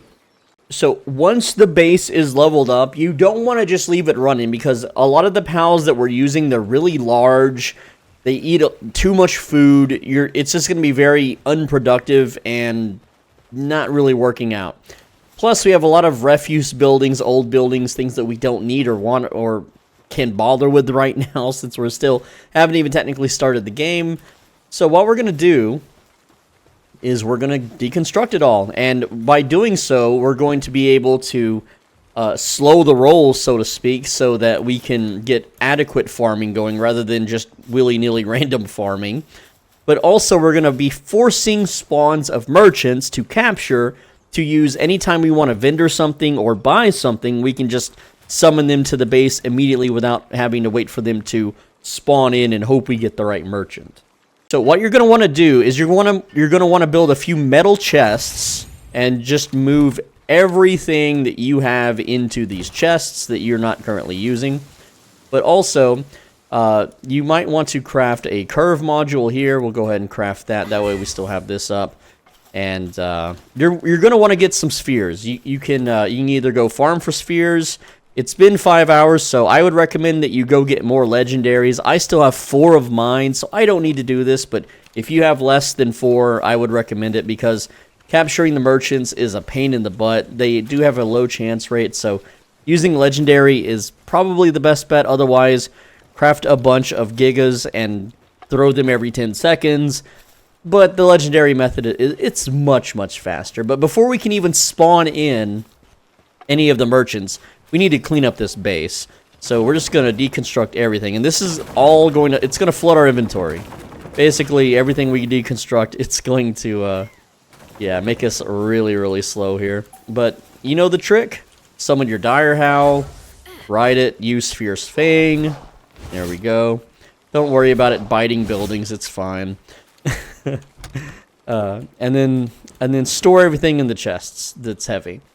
And rinse and repeat this. But also, unsummon your pals from the base. You don't need anyone in the base anymore. Just let them rest, because they're all going to be hungry, angry. They're going to start getting sick if you're not too careful with it. We got the curve module, and that's in our sphere module here. That's going to help capture these merchants. Looks like we got some random piles of resources we need to stash. But other than that, just get everything deconstructed. I'll show you what to do next. So here is how you're going to force merchant spawns. So first off, we're going to delete the PAL box base. There we go. Delete it. Go ahead and disassemble it. All of our stuff is in these chests. We're still good. We haven't lost a single thing. Everything disassembles and rebuilds at 1-to-1. Next up, we're going to then log out of the game. Return to title. And this is going to reset the server, the area, the zone, whatever. And this one is really hard to do on a multiplayer server if people have bases nearby because it just perpetually keeps it online. So merchants can only visit one base. But usually server admins have merchants set up at the start anyway. Then we're going to rebuild the PAL base, or the PAL box rather. And I should just use segment for that. There we go. And then what you're going to do is just go over here on this big ole... what is this? This is, just kind of get over here where you can see, at least the tip of the fast travel. And you're going to see merchants come down this hill, walk this way, and circle around this way and come visit. Now, in 3 minutes, if you get a raid warning, all you do is repeat the same steps. You simply delete the base, log out, log in, build the base, and wait 3 minutes. If you get a merchant that you already have, or a crappy merchant, then you repeat the process, and you just do this over and over and over until you have a bunch of different merchants. And it can take time. It just, again, you have to just do it every 3 minutes. But there's more that we're going to be doing while we do this as well. So you can see here that a merchant has spawned. He's got, looks like some people with him. Those are usually the rarer merchants, the ones that have armed guards with them. Also, there's just like random stuff up here. But let's see what this one is selling. It looks like he has Pal Tamer. Oh, is it? No, Mercenary Supplier. Let's see what he's got. All right. So he's selling ammo. He's selling arrows, poison. Like, this is, I would say, a good merchant. So what you want to do with this guy is stand in your base parameters, and you're going to go ahead and hit him with the old hanging trap. And sometimes it's a little tricky to get him, but there we go. We got his ass. The guards won't give a damn. Now, what we can do is, from behind, we can throw a legendary sphere at him and hope we catch him. Or you can throw other spheres at him, and you have to, if you fail, you have to wait 10 seconds to do it again. Now, when you throw a sphere, it will break your hanging trap, so just be aware of that. So after getting that vendor specifically, you'll notice his guards are just going to kind of derp around. In order to use the vendor, we just need to put him as a base pal, and then he will be summoned, and we can walk up to him and talk to him. And then we can now buy ammo, handgun, rifle, shotgun, arrows anytime, so... That's one vendor down. And again, there's a lot of different vendors. So we're going to put him back in the base. And again, you can, do stuff like rename him or whatever. You can edit it. So you can be like, arrow vendor. There we go. Now we know he's the arrow vendor. Put his ass back in the box. And again, his guards are going to be derping around. So what we do, we delete the PAL box. We log off. We log in to refresh the area. And we just do it again. Now, if you try to do this at the start of the game, your PAL base level will be too low to spawn the merchants. So I don't know what level at what merchants spawn, but leveling them to 11 is good enough to get most of the merchants that really just save you a lot of time and hassle having to farm animal materials. You won't get the legendary ammo merchants or anything until you're much higher level and deeper into the game. But you'll just come back here and farm merchants whenever you need to. So this one happens quite often. You'll have this little alert that says, that there's a raid coming, this negotiator, you can pay him off. You don't need to do that. See, we have a raid in 4 minutes, 43 seconds. We just destroy the PAL box, log out, log in to get rid of the negotiator, and then hope we get a merchant. Just wanted to show off a different save file that already has, here's a surf and turf vendor, so we can talk to him. He's got all different types of meat, so that makes it really easy for cooking stuff. Let's see. I had, damn it, I forgot that I butchered them. I was experimenting with butchering to see if I could get anything out of the vendors, but I had like 4 other vendors. Unfortunate, but yeah, there's ones that just, sell animal parts. Like you can Instead of hunting bunnies for their ribbons, you can just buy it off the vendor. It's way easier, and I highly recommend that you absolutely just farm this area for a while and get your vendors. The next thing you want to do while you're farming for your merchants is you want to start a food farm. That way you can supplement a big base with all the really big, powerful, high-leveled pals. If you don't do this early, it's just a massive time sink, so doing it now pays dividends later, whereas doing it later puts you behind. And so, because we have all our materials in our chests, all we need to actually set down for food is lettuce and tomato plantations. And I'll go ahead and show you, because we're going to be cooking, yes, you have to cook salads. It's pretty wild, but salad is going to give lots of sanity, heals, or satiation rather, satiety, that's what I meant to say. And work speed by like 30%, I forget. It's, let's see, salad, there it is. Unfortunately, it's not going to tell me what it does from the menu here, but you just need 2 lettuce and 2 tomato. That's it. It's super easy to make. And, yeah, it is, really, really good. Just for your pals. But to run the farm, and we're also, besides just farming tomatoes and lettuce, we need to also farm honey. And we need a ranch for that, so we're going to build a ranch. Doesn't have to be too far away. It doesn't have to be very ergonomic or anything. Just put one nearby. But we're going to be setting up the farms. And so these things take about 10 aquatic pal fluids each. I would start with 2 lettuce, 2 tomato. And then go from there. So we got 2 lettuce. And then 2 tomato. Now, what you want to do also is you have to be a little controlling over the food, otherwise what will happen is that the pals will just eat the raw lettuce and tomato before you make it into a salad. So you can't have your farmers be really big, high-level creatures because they will just eat more than they grow. So you have to use smaller, weaker, lower-leveled creatures for this specific farm until you have it built up. But while they're not watering, seeding or harvesting or transporting the food, you want them in the ranch also producing for you. So I'm going to give you kind of a shopping list of what to go get. So besides merchants and raids, you sometimes get these pal recruiters. They just offer to sell you a random pal. Sometimes good, sometimes bad. We got an herbal here. I don't need it. It's only 91 gold though. We can buy this and then sell it to a black marketer for profit, but it's such little profit. I just do not care. Now, one really good base pal for watering is the Dumud Guild. We also want to breed these for just infinite money later. And the way you find them is all along the coast here near Fisherman's Point. They're kind of rare. Like, if you do a full run, you'll be lucky to find just one. And you're going to have to fight it and capture it the normal way. There's no real easy, cheesy way to get these things. They also tend to swim out into the water, which can be really annoying too. I didn't bring Serpent with me. But if you fight one Dumund, you fight all of them, and they're water types. So you could bring your Grizzbolt, and he can take them out. But just, yeah, run along the coast, look for the gold ones. And if you don't find one, log out, log in. That'll reset them all, and then do the run again. And get at least 2. Once you have at least 2 of them, you can start breeding them, and then you have infinite of them. And they vendor at the black marketeer for 40,000 gold each, I believe, at level 30. At level 1, I think it's 17,000 gold each. It's been a while since I've done it. But they also create high-quality oil, which is worth a good chunk whenever... And you're going to be using a lot of it later to power your suits anyway, so it's just good to have them without having to buy the high-quality oil. Which, I mean, you can do if you want.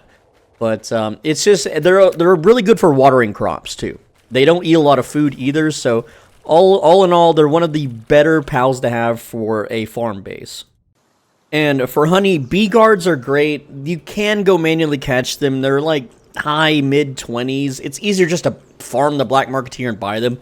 I have tried and tested both methods of going out and manually finding them and fighting them and capturing them versus just putting campfires under this guy's ass and buying it from him. It's way easier just to buy bee guards from the vendor than it is anything else. So just buy 5 to 6 bee guards.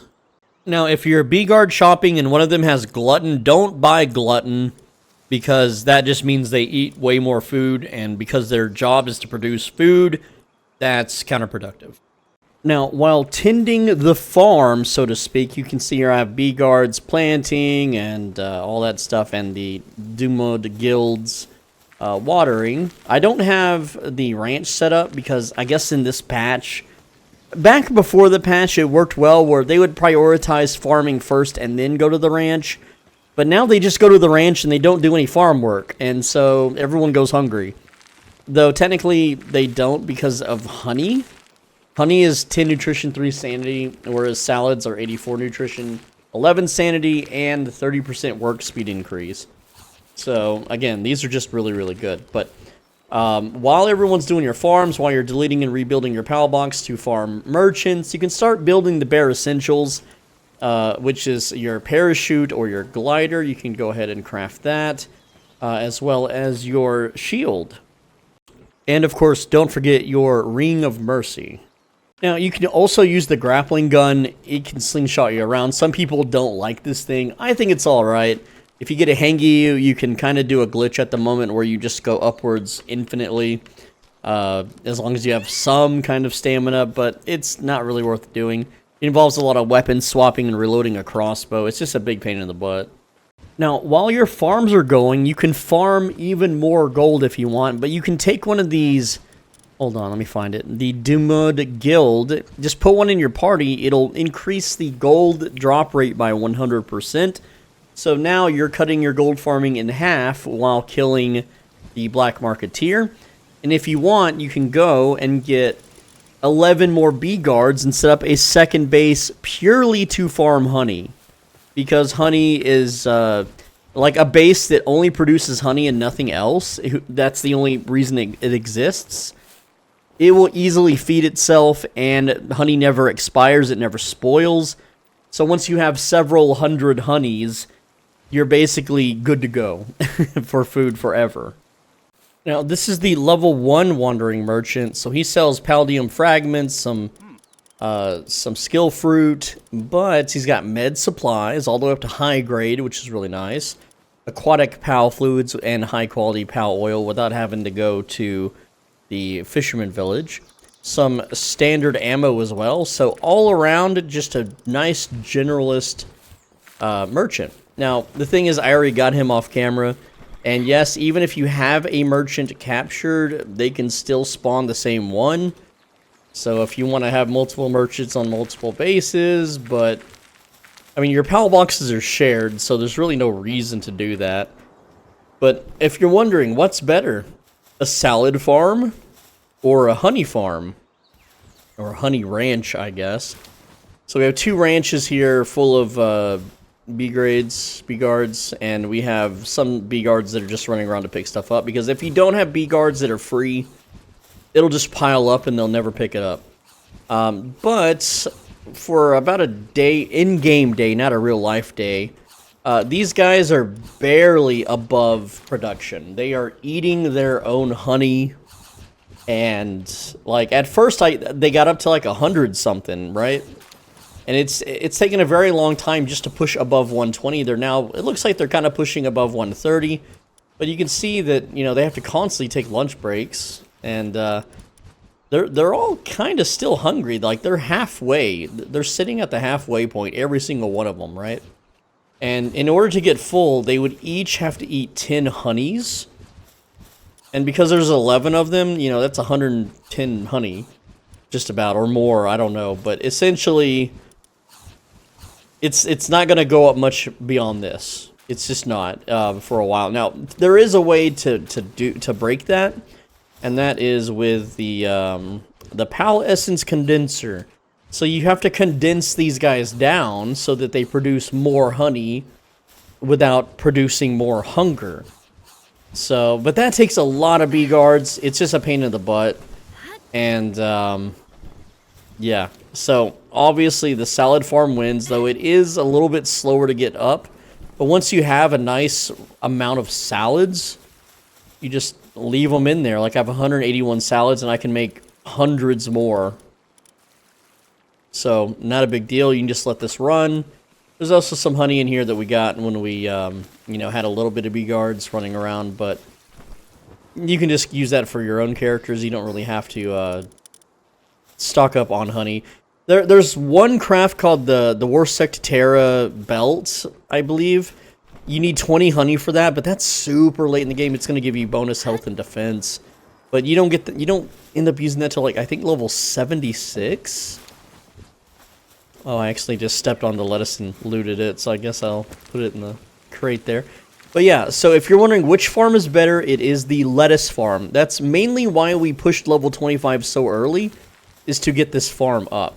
And if you're wondering what I'm using to run it, I'm using 5 bee guards. I have the Braloha, but unfortunately the one I caught was a slacker, which is minus 30% work speed. So he's basically a bee guard, but that eats more. And then I have 5 Dramud guilds. And you don't have to use the gold ones. You can use the regular ones. You can use serpents. It doesn't matter. Just anything with watering 2 or above. Like our serpent here is watering 3, so it's not that much faster from 2 to 3. It's not unlike handiwork and kindling, leveling up watering and leveling up like stuff like that. It's not much more speed. Whereas the Brawlhalla has gathering 5. And so if you wonder what gathering is, it's whenever the crop is ready to be grabbed, the higher gathering level, the more crop is yielded. Alright? So you kind of want someone with high gathering to gather up all the stuff, and not so much the bee guards. But you don't have to think too much about it. You don't have to worry. Like the bee guards are gathering 3, and this one's 5, so you lose a little bit of crops, but it's not worth the amount of food that the Braloha eats over the bee guards, really. But again, you don't have to have a massive farm either like this. This is an entire dedicated base. You can just have like 1 tomato and then 1 lettuce and a small base. You don't have to have a fully operational mega super base with your entire crew just idling around the entire time. Because we rushed the very high level of things like Sekhmet with, you know, 6 handiwork, Rib Bunny pushes that to 7. You build everything pretty much instantly, at least early up to mid-game. And then if you need to chill something, we have multiple ice. If you need to, you know, cook something, we have level 5 here. And once we get power generators, we do have a Grizzbolt for that. You just need the one per base, really. And after time passes, you can go grab another one. Like they respawn.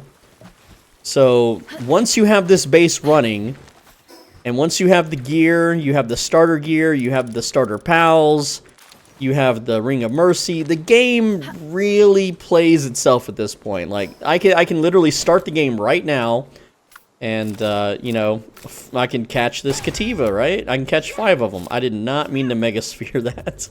Holy. Yeah, okay, it's trying to... Yeah, they all just attacked it at once. Cool. And now they're going crazy on it. Did I fail? No, I did capture that, but I guess that was a different one. Because it says new pal captured, Cativa. But yeah, I can now start the game. Just with hypermobility, I have the Gale Claw for the glider. Look how fast I glide around. I've got the Serpent for water, the Dire Howl for ground. I've got Elphedrine for flying. Again, this is a way better flying mount than Nightwing. It's a lot faster. It has a lot more stamina. And it can attack enemy pals. Now, if you catch them on fire, that will bypass your Ring of Mercy.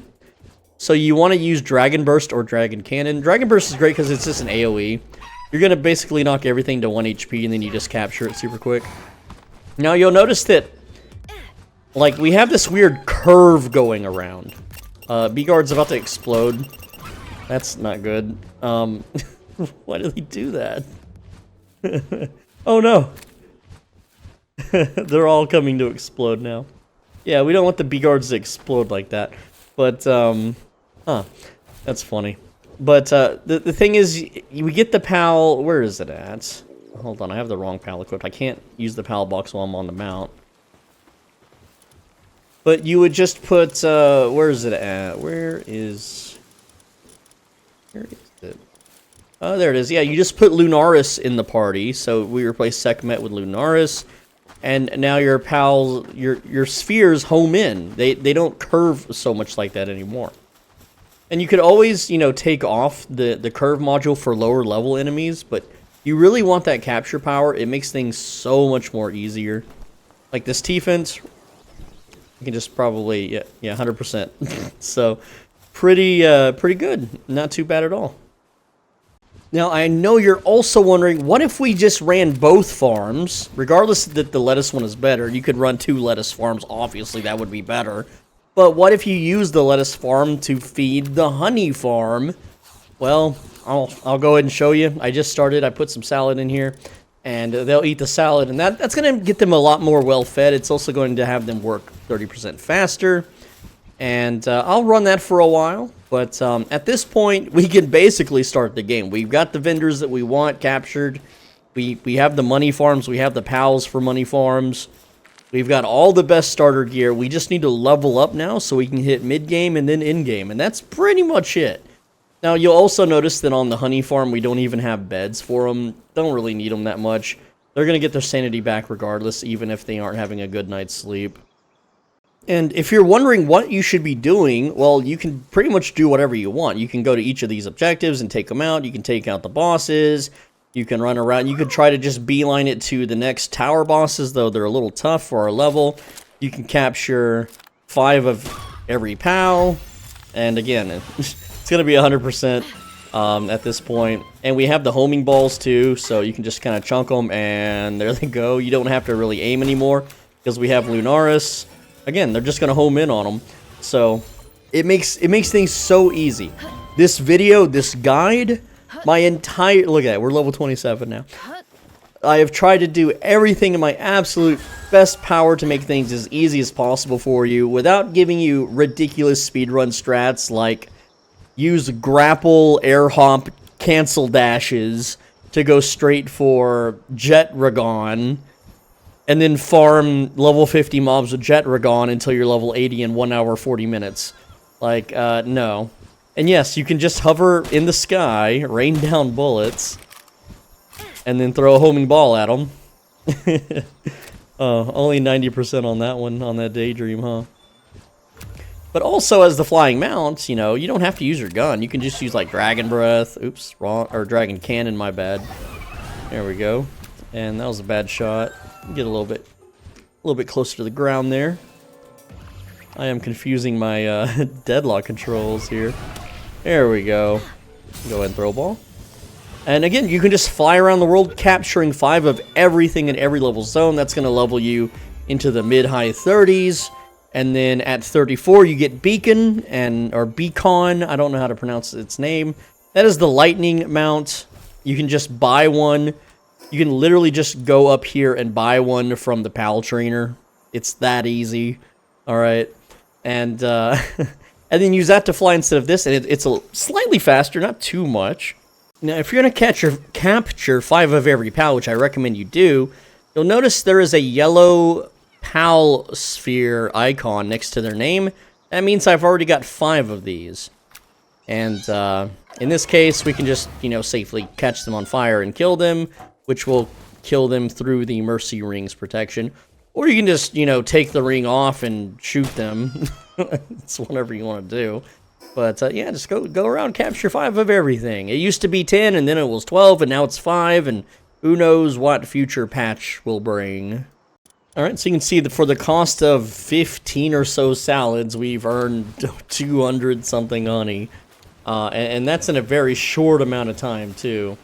So, yeah, the bee guards do eat a lot, though, despite, I don't know, compared to this one. I'm not sure why that is, but, well, like, statistically, it shouldn't be the case, but we got plenty of salads over here that'll last pretty much indefinitely. So, at this point, when you have this amount of food and you keep the salads refrigerated, as long as you're running small bases, it'll last for most of the game. But if you want to get a few thousand salads and a few thousand honeys, and then persist through the end game, where, I mean, by then you can just buy Mammoris steaks from the legendary vendor. You don't even need to cook anymore. or grow food. You just have money, and then you just buy already cooked food. But yeah, lads, you're probably wondering where do you put your stats, and my recommendation is you don't need any more than 200 stamina for quite a long time. Pretty much hardly ever. Carry weight is okay, but unless you're like mass target farming something, there's no reason to have it. And you can just store stuff in your chests. And early game health is really good. Just having like triple the health you started the game with, plus armor when you get helmets and other accessories that also amplify your health. Just having lots of health is really nice. Assuming, if you're like really good at dodge rolling, then obviously if you're like a Souls-like player, you don't need as much health as someone who's a casual gamer. But just having a lot of health is really, really nice to just not die. It lets you face tank, it lets you, you know, make mistakes in fights. And super late game, things are just going to absolutely melt your health bar regardless of how much health you have. So at that point, you have to focus on heavy defense, pals that give you, you know, defense, all that kind of stuff. You may be wondering, what pals should you be using, you know, throughout the early game? And you've already got all that you need. You have all of your utility mounts that are going to get you around the world. You have Sekhmet as a ground mount. You have Molderon as a fire mount. You have Grisbolt as a lightning. Not as a mount, but as a, you know, as combat pals. You essentially just want to use the counter, okay? Lightning counters, water counters, fire counters, both ice and grass. Grass counters earth, earth counters lightning. Ice counters dragon, dragon counters dark, dark counters neutral. Neutral counters nothing. So there you go. That's the hierarchy of, you know, counters. You also, with this guide, I have given you, you know, pals that are excellent at all jobs. We have, you know, coolant pals, combat pals, mining ones that allow you to get a back rate capture bonus that you can bring with you if you really need to capture something hard. We have, I didn't get you guys the +1 kindling one because I messed up the genders, but oh well, whatever, it happens. I did correct it later. We got lucky with a Blazamut egg, which, super lucky. If you find a huge egg, always pick it up. It'll say a legendary egg. Those are the ones that you want. I've taught you how to capture merchants so that you always can have vendors at your base to buy and sell with any time without having to hunt them down. And also how to force their spawn by, you know, building right here. Now, this isn't your forever base. You just keep a base here to force merchant spawns, and that's it, and to maybe farm some stuff up. Because these are easy low-level raids, you can farm up, there's not going to be no damage. Just put a base wherever you find resources that you need if you're teching up. You may be also wondering, what about gear upgrades? Well, at level 30, you get makeshift shotgun, and this thing is super high DPS for a very long time. You also craft ultra spheres at 35. That's why we didn't really learn to any of the other spheres like Gigasphere. We didn't learn that. We didn't learn Hypersphere. You can learn this at 27. I would skip Giga entirely and just craft Hyper, but you don't really need to. You can just go farm Tokos until you're 35, 40, and with a flying mount, you can technically already go get Jetragon if you want, and I'll go ahead and kind of show you how that works. So to get to Jetragon, you're going to go from that Scorched Ashland. This is where we picked up the sand. You're going to swim west and then down and curve around all the way down here to a tower called Fabric Tower. There is a teleporter on top of the tower, and that teleporter will take you to the Sky Islands, and then from the Sky Islands, use your flying mount to go from island to island. And you're going to go right up here to this corner and get Jetragon. And the same thing applies. You won't be using legendary spheres. You're going to be looting chests and junk piles on these islands. You'll get soul spheres. And it's the exact same technique. Just get behind them, log out, log in, throw a soul sphere. If you catch them, good. If not, Alt F4, try again. And the problem with getting Jetragon early is that you can't mount him until you're level 79. However, the fastest way to level up is use Jetragon. I'll just go ahead and pull him into the party here. And his spell is called Meteor Rain. This is one of the biggest AoEs in the game that deals tons of damage. You go to an enemy humanoid camp, you nuke them down, you fast travel away, fast travel back, and then you nuke them down again and again and again and again. And that's all you do. That's the fastest way in the game to level from like level 15 to 80, okay?